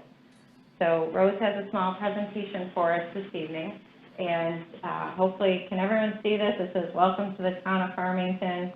I'm seeing a head nod from Ina. It says, "Awesome." Rose, I'll let you do it. Would you mind driving? Yeah, I can handle it. How do I? Is that? I think you just have to touch each slide as I do the talk. Okay. All right. You're good. Let me put this down. Yeah, come on. There we go. All right. Well, good evening, everyone. And I'd like to thank both Madam Chair and also Shannon for inviting me. I think it's wonderful when you can collaborate. And in best practices around in almost every town in Connecticut, you'll find that when the planning department and economic development collaborate together, it really gives excellent customer service, and it really helps projects move along and things really don't fall through the cracks. So it's a pleasure to be with all of you today, tonight, and I'll try to make it quick because I know you've been at it for a while tonight. The first slide really shows you what the vision is for the Economic Development Department, and I won't read it there, but in a nutshell for me, this is my vision statement, my mission statement, and whenever a program that I'm thinking to initiate, or when there's a developer who's calling me about possibly wanting to come to Farmington, I always go back to this mission statement. And I ask myself, is this good for Farmington? Is this good for the town of Farmington and for what the citizens want? And so that gives you a little bit of an idea of, how I move towards a lot of the different initiatives that I try to do. If you look at what an economic development director. Even the title is a little bit unusual, if you could show the next slide. And many times people will ask me, what do you do? And I've been an economic development director now 8 years in Torrington. I'm starting my 8th year here in Farmington. And when I tell them, they kind of look at me quizzically like, what is that role? And I'm going to age myself a little bit here, but I grew up watching the Ed Sullivan Show on Sunday nights, which was a variety show that was live. And one of my favorite acts was a plate spinner. And he would start off with 2 plates and 4 plates and 6 plates, and he had to keep them all turning at the same time. And if he didn't, one plate would inevitably fall, like that red one in my picture, and it would make a big boom, and that's what happens when an economic developer makes a big mistake. Everybody in town knows. And, but those plates, people are like, what are those plates that you do? And I have a robust business visitation program that I visit businesses, and they tell me, are they growing? Are they challenged? What are they challenged? What do they need? Where are they going? Are they going to be here in 6 months? Do they plan to be here in 6 months?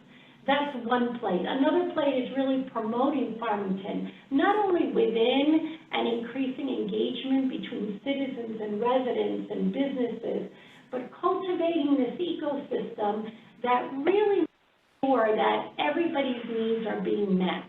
And when I work with the different nonprofits in town, when I'm trying to promote Farmington to people outside the area, we have a great website that if you go to the town's website and hit economic development, it pitches you over to Choose Farmington. And in the Choose Farmington website, we filled it with demographics and an inventory of our available commercial buildings. What are the resources? All the information businesses would need to make a decision. Is Farmington the place for me? And if they are already here and they run into some questions, where can I go to get those resources? So between promoting Farmington, making sure we're all engaged and committed, working with projects and working with the planning department, you see what some of those plates are. So we always say that economic development, if you go to the next slide, economic development, that Farmington is really the economic leader in the Hartford region. And it's not enough to say it. You almost have to, the only way to know that you're the economic leader is to prove it. And our AAA bond rating, the fact that we have the lowest mill rate in the Hartford region, those are all some of the data that tell me, yes, Farmington continues to be the economic leader. One of the big data points that I always look at is our office vacancy, our industrial space vacancy, and just how are we looking? And if you look at this slide, you'll notice that here in Farmington, this is very unusual for a suburban town, we have 4.4 million square feet of office space. And as you're driving through town, at least for me, all the years that I drove through Farmington, I never imagined that we had such a diverse and vibrant business community here in Farmington. And you don't realize it because it is well placed in the different office parks and the way planning made sure that they're campus-like settings. But you notice that someone traveling through town is still a very beautiful, historic New England town. How lucky are we that 32% of our taxes are generated by the business community, which really helps with taking some of that burden off the homeowners. So when you look at 4.4 million square feet of office space, you'll notice that our vacancy rate is 5.8%. which means approximately 255,200 square feet currently is not occupied. That sounds like a lot of square footage, but it really is not that bad. The question is, during these uncertain times that COVID has put us in this unprecedented area, it forces all of us to always say, what's going to happen in a month? What's going to happen in 6 months? It's really, with office space, what's going to happen in a year or 18 months. Why? Because office leases are many times more long-term with options, and they're much more expensive. So envision, it's almost like taking a big cruise ship and you have to turn it around. It's going to take a while for that cruise ship to right itself. It's going to take a little while for our office space to start showing the effects of this pandemic. And what are some of the effects of the pandemic? We've all been working remotely. Some of us love it, some of us hate it. I think about this all the time because I'm like, 4.4 million square feet of office space. Imagine if they don't come back. But seeing the way business is run and reading a lot of trends all around the country, really a lot of companies are saying for right now, we want our employees safe. So in order to have even some of them come back to the office, they need a lot of room to make sure there is social distancing. So for now, most employers are happy that they have their leases. But as time goes on, they're going to ask themselves, for our particular business, how many of my employees are going to go back to coming into the office 5 days a week? How many are going to maybe do 3 days a week and 2 days at home? A lot of those decisions will be made, and once the decisions are made, we'll start to see some changes in our office space.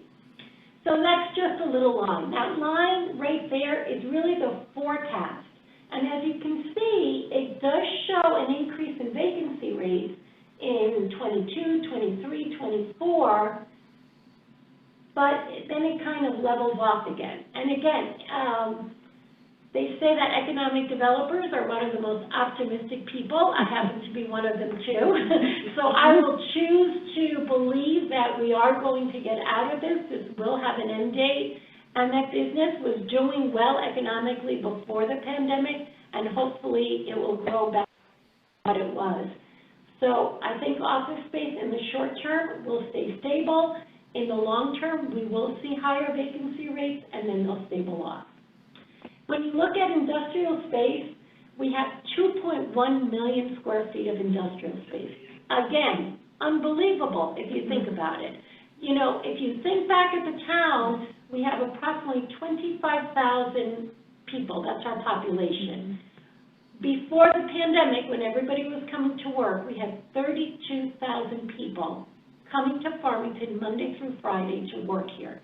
So we had more people working here than living here. So you see this 2.1 million square feet of office of industrial space, and look at our vacancy rate, 0.3%. We only have 6,000 square feet that's vacant right now. And that goes to show we have a robust manufacturing sector that's very diverse. We have medical devices, spring and stamping. We have aerospace. We have enormous companies right here. And because the governor continued having manufacturing be essential, they really never closed. So I anticipate, again, there is a little bit of a growth in the vacancy rate if you look at the forecasting behind that forecasting bar. But again, pretty stable. So that's kind of how the industrial, and I think it's going to remain that way. Then the next slide, please, Shannon, is the new multifamily construction. The reason I showed that graph, normally in economic development, the economic development director really does not at all get involved in any type of residential development, any cul-de-sacs or private homes or anything to that effect. The multifamily, though, is a little bit different. And the reason for that, when I go to visit a lot of our businesses, many times they have said to me, a challenge they have, everybody is looking for the best talent. They want the youngest, freshest, best talent they can get. And as one hiring manager told me, you know, Rose, we can afford to match all the other big companies, the salaries for the talented people. But we can't match the cool factor. can you make Farmington a little cooler? I'm like, I'm gonna try, but no, in all honesty, what he was trying to tell me, what is this young professional, these talented software engineers, researchers, scientists, all these type of employees, what do they want? And they want a quality of life that perhaps is not the quality of life that many of us think of. I grew up always thinking the American dream was owning your own home, having a beautiful house on a yard that you owned and you managed. This newer generation, they can afford to buy, but they choose to rent. And why do they choose to rent? They choose to rent because this longevity that many of us have of loyalty is just not there. They will jump to the next opportunity. They don't want to be bogged down with owning. They'd rather live in a community. Many of them love what's called a 24-hour community, where they live and work at all times. And now with remote work, it even becomes more so. So you start looking at this stock here in Farmington. We have not built new multifamily housing since 2013, and that was a very successful project at Colt Highway. So what does that tell us? We do have, if you go to the next slide, we have 1,171 multifamily apartments. But only, I forget, I had it at the tip of my tongue, I can't remember the exact amount of apartments at Colt Highway, but only that amount, less than 300, I think it's 120. Okay. That's the only new construction that has been done. So when you start to look at that, you start to realize what that hiring manager was trying to tell me. Then you also look at another segment. It's all those Farmingtonians who have lived in Farmington their whole lives, their friends are in Farmington, maybe their grandchildren are nearby, but they don't want the big house anymore and having to do the lawn and et cetera, but they want to stay in Farmington. And they don't have any type of rental apartments either to choose from. So when you start to look at those needs, you ask yourself, are we prepared? And if not, what do we need to do to make that happen? If you look again at the forecast line, you'll see that the vacancy is low, and that's because we have no inventory. So just something else to think about. Lastly, I took a slide and I just looked at what are those industries that were most affected by COVID. Obviously, our small businesses, the backbone of our economy. And they really were hurt by a number of factors. Many of them, the retailers, really didn't have an online presence. So many of them chose to use the downtime and they made sure they put one up, but they needed help and resources to do that. You look, and I have to thank this commission because you guys were so proactive in getting the permitting for the outdoor dining. That was essential. And all the small business restaurants, thanked me and said it was a wonderful process and it was done efficiently and quickly. If you look at another sector that's been hit very hard, the hospitality. So now we have our restaurants. They've been doing great this summer. We were blessed with good weather. Not only was it sunny 99% of the time, but it really was warm. Dry. And now we're looking at the winter. What are we going to do? What are they going to do? What adaptations do they have to make? It was great news that the governor is opening a little bit more on October 8th, phase 3. We just have to hope that that continues. But our restaurants are really, they're working hard to make sure they stay open. Our hotels and event venues really have been challenged. We have 3 event venues, Farmington Gardens, Farmington Club, Tunx's. We have the Marriott Farmington, who has 2 ballrooms that they can fit 600 people. All business travel has stopped, and we don't really see that changing anytime soon. So those industries have been hit, and they've been hit hard. Believe it or not, in a pandemic, medical offices and hospitals in the Hartford area were very badly hit. Why? Because all services stopped. Nobody went to the doctor. They did telehealth, but everything stopped. Mammograms, colonoscopies, x-rays, MRIs, blood work, follow-ups. And our doctors, we have wonderful doctors and a very large medical office space, and they are small businessmen too. And they closed for 2 months, started opening again, but still they were affected. And when we say hospitals in the Hartford area, because hospitals pretty much had to get prepared to only admit emergencies or COVID patients. Those hospitals in the Fairfield area near New York, they really had the bulk of the hospitalizations. Thankfully, we didn't. But with those hospitalizations came a lot of subsidy money. So our hospitals up here lost a lot of income, and they did not receive a lot of subsidies. So that's one to look at. And then, of course, retail. You look at West Farms, second largest mall in Connecticut. So #1 taxpayer. So another one that keeps me up at night. And but I have talked to Kevin, who is the general manager at West Farms. He's extremely optimistic. Of course, any national retailer that closed, obviously closed at West Farms. So we saw Microsoft close, we saw Spanx, David's Teas, and any other major retailer will close. The biggest one is Lord & Taylor that I know Shannon told you about, and they're under clearance right now. So when we look at these malls, we ask ourselves, what's going to happen? I just did a little bit of research knowing that I was coming before you, and the outdoor malls are down 24.6% as compared to this time last year. So a lot of those outdoor malls, people still felt okay going to them. Our indoor malls are down 37.2%, but they're saying that the caliber of the shopper was better at the indoor mall because they had more to choose from. They were inside and they spent more time there.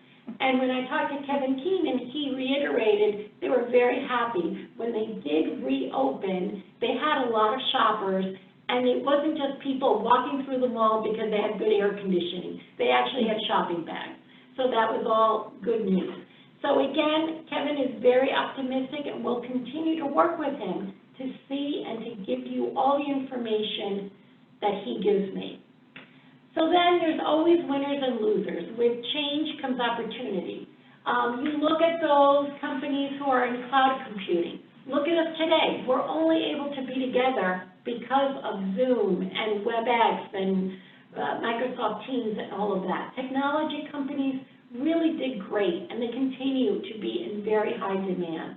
Online retailers, a lot of people were home and they were bored. And so online shopping therapy really helped a lot of these businesses. And so those who had an online store did well. And I have to tell you, I'm so proud of our retailers, because if they didn't have an online store, they made sure they went and got one.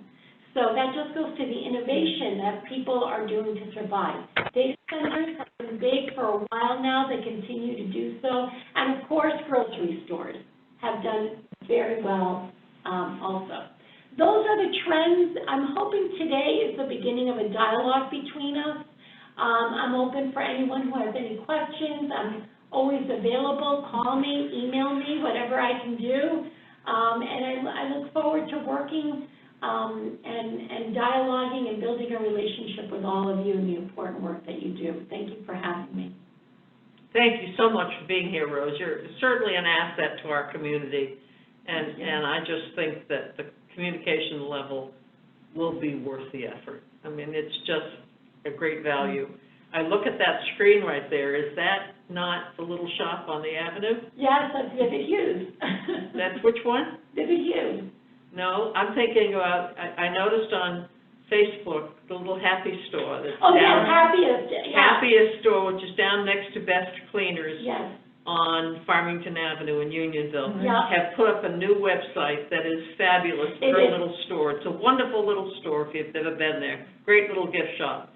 But she came up with a really attractive webpage Yeah. for her shop. She did. So I love seeing that because I hope that instills the thought into other businesses, small businesses in town, that it'll pay off to get some more exposure. Yeah, So thank you it so really much for being here, Rose. Absolutely.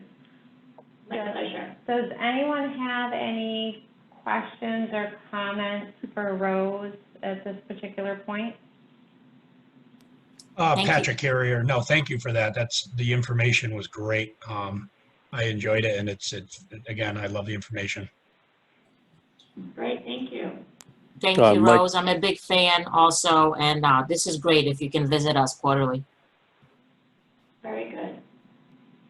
I think that's the best part of what we've announced tonight, is that we'll see Rose more than once a year. And that's important because it is a trend time in our society because of COVID, and things are changing. Things will get worse and things will get better. And so we need to know that for our own decision-making effort that we have to live by as we come to these meetings every time.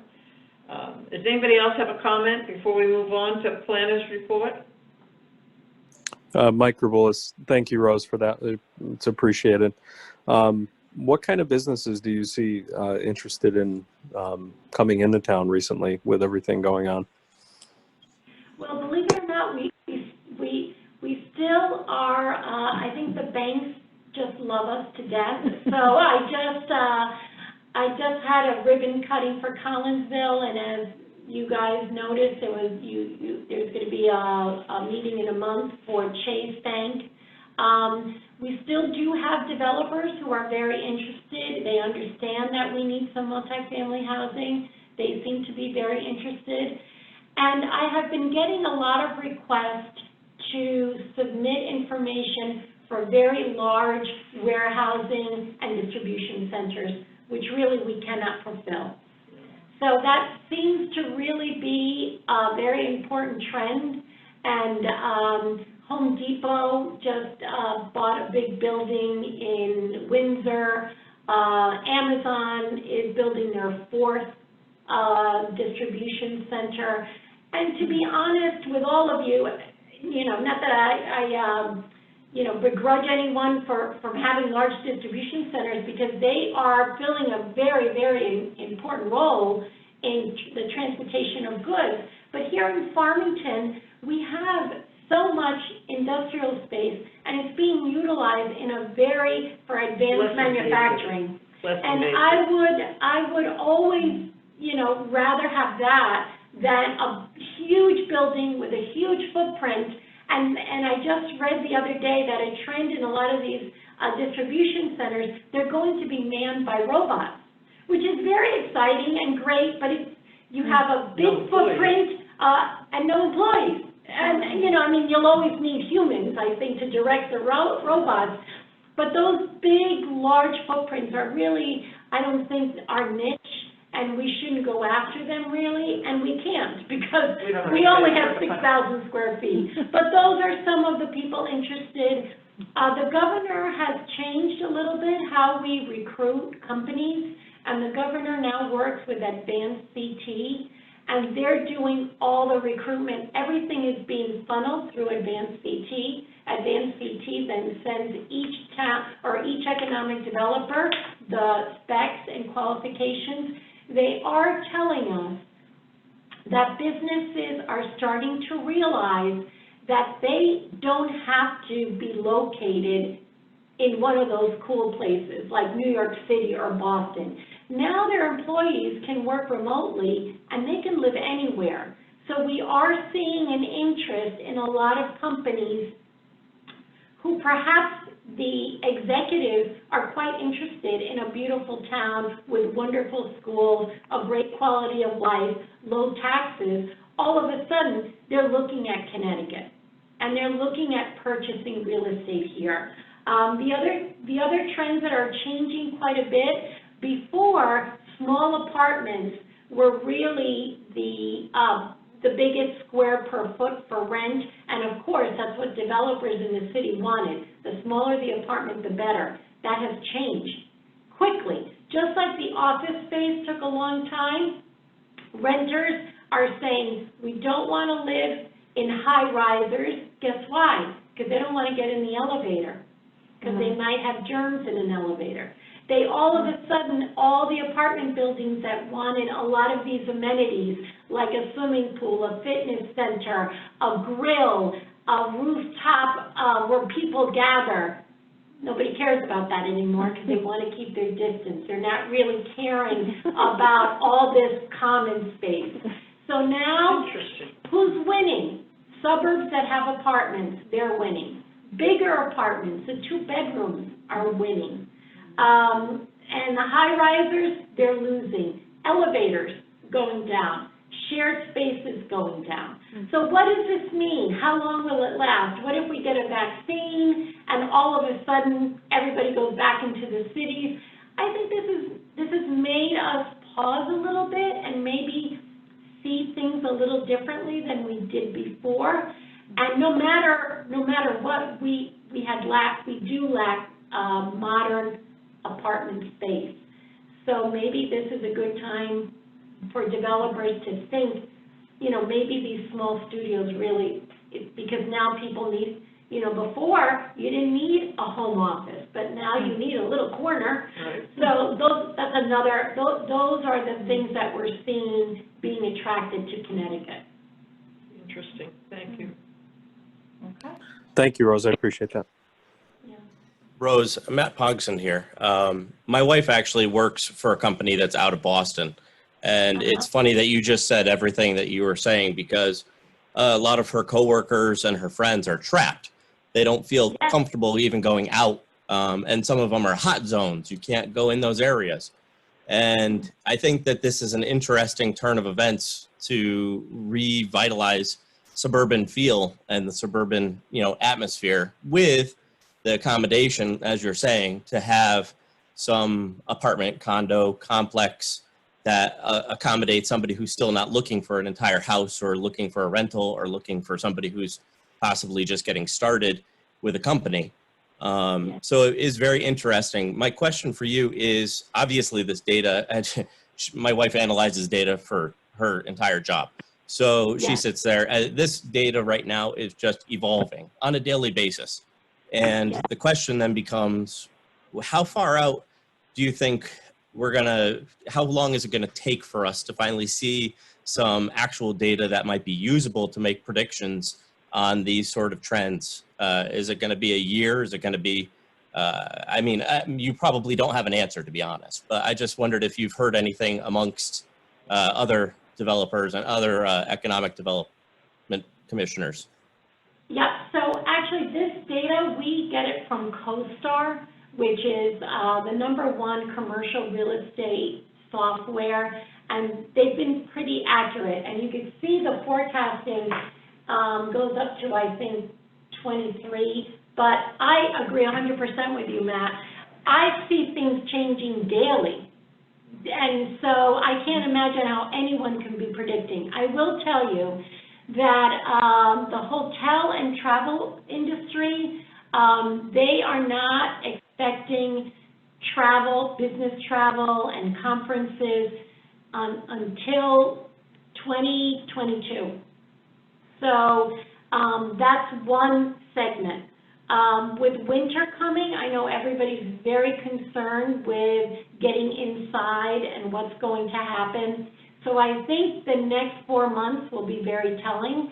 I think whether or not a vaccine really gets approved and people are willing to take it, that's going to be very telling. And so I think we're still in that wait and see pattern, but I will tell you, a lot of people are putting a lot of thought into what do we have to do to mitigate things. So for example, what does a commercial property owner who owns offices, what does he have to do today to make sure his leases renew? He has to make sure his air ventilation system has been modernized. He has to make sure that, you know, some places, believe it or not, have infrared light technology in the light bulbs. So when you have your room lit up, that infrared is killing the microvirus particles in the air. But these are the things you have to look at. So how do you do this? Because now property owners are faced with higher costs because they have to put signage, they have to have cleaning things, they have to have so they have much higher costs, and they have lower rents coming in because many of their tenants are saying, we can't pay, can you give us a forbearance for a couple of months? So those property owners have to be very smart in what they do, but already there is an awful lot of really creative ways that people are mitigating and allowing people to come back to work safely. So I anticipate, it's funny, I have 4 adult children. None of them are going back to work. They work for pretty big companies, and the earliest any of them have been told is January 2021. So far, that's just anecdotal. So I think that it's going to, I think offices companies are going to stop and think. They don't want to give up their leases right now because they don't know what's going to happen. They don't know what they're really going to need. Taking the hit. And so, as of right now, I think, Matt, we're still in a holding pattern. Thank you. I really look forward to the next few meetings with you and to see what the results and the data start coming in with. It's going to be very telling for the future of Farmington and many of the towns around here. I agree. Inez? Hello, sorry. As you know, my background is real estate, so I definitely have a pulse on what's going on. And you're not kidding about people coming from major cities right now. I just did an open house on Sunday on New Britain Avenue property, and I had 18 visitors. 1/3 of them were either Boston and New York, and they need to know that they can go to the office every couple of weeks. Yeah. World is changing. Marcy? Yeah, I sort of agree with all that was said. I'm seeing the pattern as well, so it's interesting. Scott? Thanks so much, Rose. That was very informative, and I, like the others, look forward to continuing this relationship. Great. John? Thank you very much, Rose. You reminded me of a traffic commission I was on some years ago when we were told that more people got off the exit off of Route 84 to come to work in Farmington than get on 84 in the morning. It's true. And what you're saying about the number of workers here compared to the number of people who live here is exactly right, and it gives you a sense of what our town is doing economically. And it's especially important because, just as you said, when you drive around this town, you don't immediately see thousands of jobs or big office buildings. But you have to understand that when you're driving down Route 6 towards Bristol, everything on your left-hand side is a big office building. Yeah. And there's a lot of taxes that get paid out of there. So thank you, and I think I'm looking forward to getting further updates. One question I did have. Yeah.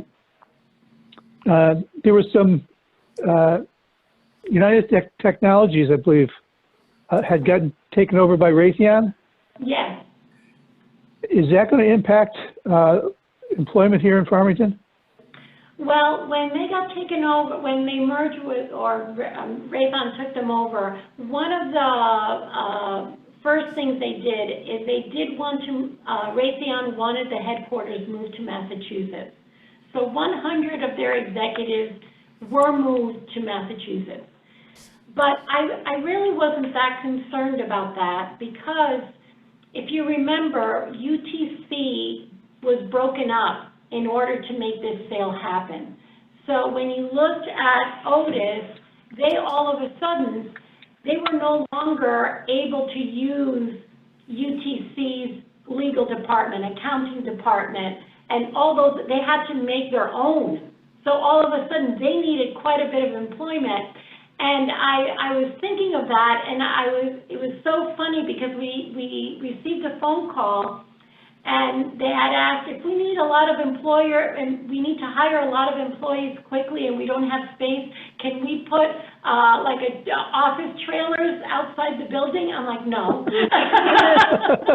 But it just to show that, you know, with a big company like UTC and now Raytheon, you know, they're global. And whenever I would, you know, somebody would hear a rumor, oh, they're moving to Florida, they're moving here, and then I would get the phone call and I would call my contact at UTC, and he would say, Rose, we're a very, very large company. So large, he told me, they had offices in every city in the world.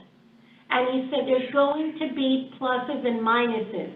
One day, maybe Farmington will lose 200 people, but I bet you anything, within the end of the year, 200 people from another place will get moved to Farmington. He goes, we're committed to where we are, and they have buildings here, and so I don't think that the merger was going to result in really a huge loss. But again, that was before COVID, and we just really don't know how COVID is going to affect really any industry. So, you know, your guess is as good as mine at this point. All right. Thank you for the information. Excuse me? Thank you for the information. Oh, my pleasure, my pleasure. Was that John or was that Keith? That was John, so. What about Keith? Do you have any comment, Keith? No questions, just thank you for the information. I appreciate your time. Thank you. You know, I'm going to make a comment that I've made over the years. Probably Sandy's heard me say it before, maybe others. As a commissioner, as most of you know, I've been on this commission for a long time, and I've said this before and I will say it again. Our predecessors on this commission knew what they were doing when they made all those plans back in the 40s and the 50s, because they put all our industry and all our commercial space on the outskirts, along the highway, away from the residential areas. That is what has retained the wonderful character we have in this town. And so I guess I personally, as a commissioner, have always felt that I want to live up to that reputation. And I hope that we can continue to do that and maintain this wonderful residential character that is totally engulfed in the circle of commercial and industrial space. Those commissioners knew what they were doing. So we should always remember to learn from our predecessors. And I'm just very proud of the way this town was planned, and I hope we can continue to maintain that. And thank you again, Rose, for being here.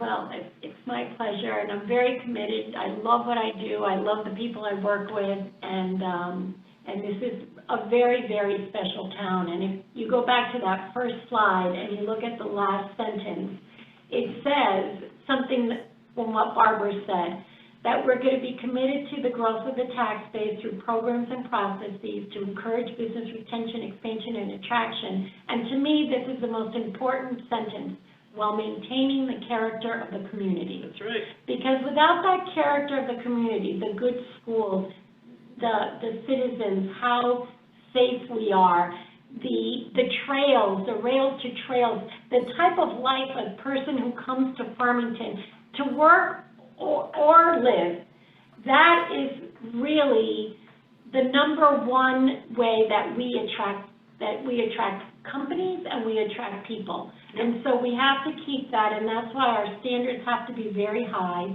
which they are. And I think that's... They need to stay that way.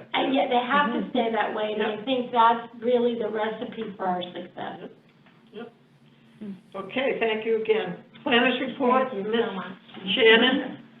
All right, everyone, I've got just a handful of additional items for us this evening, and then we can move on. I mentioned at the last meeting about our outdoor dining, and since the governor extended the outdoor dining through November 12th, he has also now put forth phase 3, but even with phase 3, I believe the indoor dining is only at 75%. So what is outlined in the agenda review and what I'm asking from you folks, and will request a motion and a vote to allow me to sign off on requests for tents for outdoor dining for those that have already secured the temporary certificates for their outdoor dining, or for businesses that already had outdoor dining as part of their permits. And as we discussed and as is outlined, that this would be limited and allowed only as long as the governor's executive order allows expanded outdoor dining as amended, or when full capacity for indoor dining is allowed. But this, with having some tents, will allow these restaurants to be able to continue their outdoor service. The tents do go through our building permit process, and as part of that, fire marshal, building official, and I believe Farmington Valley Health signs off. So all of those things, additional things, get checked off automatically as part of our building permit process. Simply asking for your approval to allow me to sign off as the zoning authority for that process. And again, these would be limited until the governor puts forth full indoor capacity. So if there's any questions, I'm happy to answer the questions. And we can roll through everybody. What form of motion do you want? So I want Authorization? Yes, that they are allowing me to authorize planning staff to approve the installation of tents with the conditions as noted in the agenda review. May I have a motion to that effect, please? Or if there's any questions, I'm happy to answer them. Any questions? We're not gonna roll call everybody, so speak up if you've got a question. Shannon, Yeah. this is Matt Pogson. Just a really quick question. Yep. And I think I know the answer, but just for the record, you are keeping track of everybody who's doing this new, modification, so that in the future when, I see I see you nodding, so that's fine. If that's okay. all set, No, then I just want to make sure that when we go back to normal, when hopefully that happens, I'm still being optimistic, that we actually will be able to go have what we used to have in place. So. Right, yep, I've been very clear. Anybody that's thinking that they might want to have these tents on a regular basis, I said that's a separate permit. You've got to come in and talk to TPZ. I've been incredibly clear. And in the building permit, I can add all of these notes. And with respect to the temporary certificates, Mark had already had those temporary certificates all issued. So yes, we do have it tracked. Thank you very much. I mean, there may be cases where this comes back to us and it is appropriate, but for the time being, it's good to know that they're temporary. Thank you. Yep, agreed. Anyone else? I'd like a motion, please.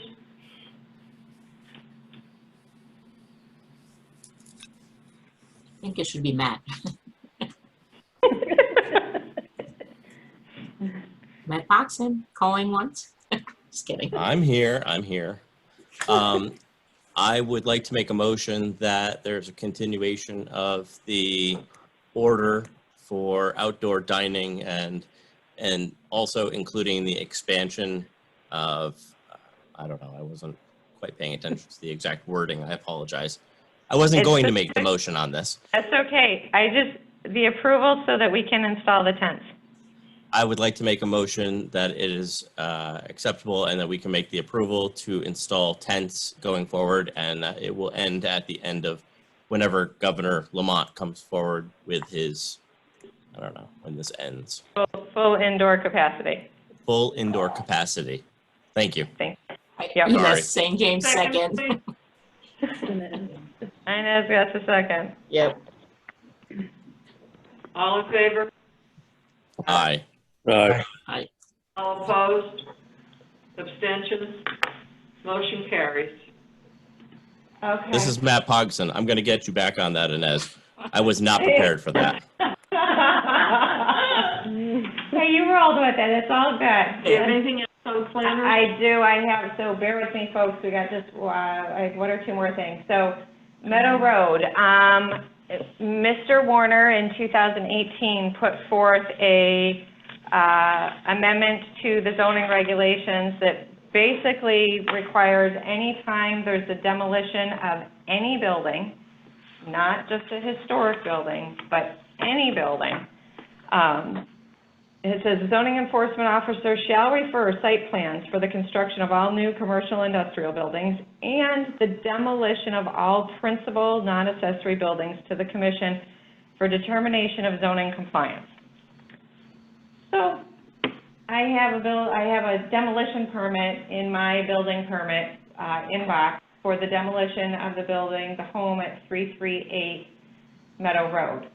I believe the current owner has already done a number of the disconnects for the building. I have spoken with them. They do intend to have appropriate erosion control measures in place. And I asked, I said, if it's not being rebuilt immediately, because I do not have a building plan in my inbox yet, that it is being left in some stabilized condition.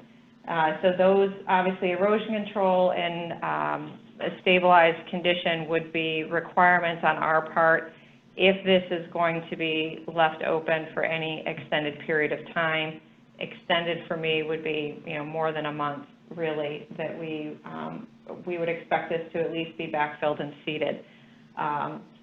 So because of this requirement in the zoning regulation, I need your approval in order to sign off on the demolition permit. Again, if there's any questions, go ahead, ask them. I don't think we're going to go through a roll call on this one. So if there's a question, please speak up. I'm happy to answer any questions. I have a question. It's Ines St. James. It's more environmental question, and I noticed this home has a private well, but it's an older home, as you stated, and there's going to be building engineering involved. I'm okay with that, but are we requesting that someone inspect the home for lead, asbestos, and maybe attach a report? Yeah, and thank you, Inez, for bringing that up. It is checked off, so as part of the demolition requirements, the building official requires the lead and inspection report be done. And I did see in the items that have been attached that has already been completed. So, Thank you. So the report's done. Whether or not all the abatement's been done, it must have been, because they can't do the demo until the abatement's done or signed off. Excellent, thank you. Yes. Anyone else? Shannon, Matt Pogson here. I was just curious about the setbacks. The current house, does it have anything that doesn't meet the current setback requirements, or is it things that are grandfathered in at this time that won't be if this house is, demolished and something else is built? Correct. Once it's demolished, it will have to meet all the current zoning requirements. Yep. Okay, So my guess and they have been made aware of that, I assume, or they know that? They know. The person that has purchased this, I'll simply say it's not their first time doing a. That's fine. Thank you. So. Anyone else? Any other questions? I have a question, Shannon, having to do with, because we see other places in town where houses have been taken down, and on Copper Mine Road where the maintenance is abominable. If they take this house down and leave a vacant lot there, are they required to maintain grass and growth? Once it's vacant, it can be left to naturalize. Because there's one on Plainville Avenue that's the same way. Yeah. It's just a mess down there. It can be left to naturalize, but it's not supposed to be a dumping ground. So, because you'll get trees and a variety of things that'll start to revegetate it. It basically revegetates. I'm talking about 3-foot weeds. Yeah, unfortunately, They unfortunately, no, because there's not a structure on it. Unfortunately, affects the adjacent properties visually. It can. That these people, if someone next door to this house decided they wanted to sell, they're looking at a vacant field next door that's 3 feet high. that property's been demolished on, but there's no way to maintain it. No, not I know on, we've got after the developer on Coppermine I mean, we to can, maintain. yeah, He goes out and cuts. we can. And again, in this particular instance, it's not the individual that purchased it for the purpose of demolishing and rebuilding is someone that has done this before in Farmington. So it is someone we're That familiar. doesn't mean anything. No, They don't but maintain it. No, but they've also indicated that they do intend to rebuild in a rather short order. Okay. So, I because just hate to see an eyesore. It's right around some nice homes on the other side of the street that might have to look at a rat race across the street, that's all. yeah. So it just might be a recommendation. Okay. Well, it is Keep better it than clean. looking at a blighted building. So, you know, It's a blighted lot at that point, so. Yes, understood. Okay, thank you. Yes. Any other questions? Okay, if I could get a motion to approve and if, my signing off on the demolition permit for this at 338 Meadow Road. This is Ines St. James. I make a motion to approve the town staff working with the owner of 338 Meadow Road on the demolition. There's a second, please? Marcy Schwartz, second. Any other questions? All in favor? Aye. Aye. Aye. Opposed? Any abstention? Motion carries. Okay, and the only other thing I had was the Roberts rules, and at this point, given that we're approaching 9:30, I don't think it's necessary certainly to read through the memo that I did, and Barbara already made reference to it. If there's questions or comments that folks think need to be addressed now, I'm happy to entertain any questions or comments regarding the memo or any of the info that was provided to you. I'm also happy to take any emails or phone calls throughout the course of the day as well. So please don't feel like this is your last opportunity to chat about this particular item, because how our meetings function is, it's important for all of us. So it's important that you folks feel comfortable in how the meeting is structured and operated. It's important for our applicants, and it's important for how the Planning and Zoning Commission is viewed with the outside public. So, but if there's anything that anyone wants to address now, I'm happy to take any questions or comments. Shannon, Matt Pogson here. I just wanted to say thank you. I was the one who brought up the topic of just making sure that we stay organized as we're doing this. And it's very difficult to do when we're doing these virtually. And I feel like what you put together was very, very helpful. So thank you for your effort, and I appreciate it. You're very welcome. Thank you for bringing it up. Yeah, this is Ines St. James. I did not fully finish everything. Your summary though was awesome, and not that I thought there was a problem before, but I think our meetings are running much smoother, and your documentation is just going to make it even better. Okay. Thank you. Okay. Okay, the That's last it. thing is the minutes, The minutes. please. Yep, We need a motion for September 14th. for September 14th. Matt Pogson. You beat me to it. I move to approve the minutes. Is there a second? Marcy Schwartz, second. All in favor? Aye. Aye. Aye. Opposed? Abstentions? Motion carried. You are adjourned. We're adjourned. Thank you. Bye. Thank you. Bye, everyone. Bye, Matt. Bye.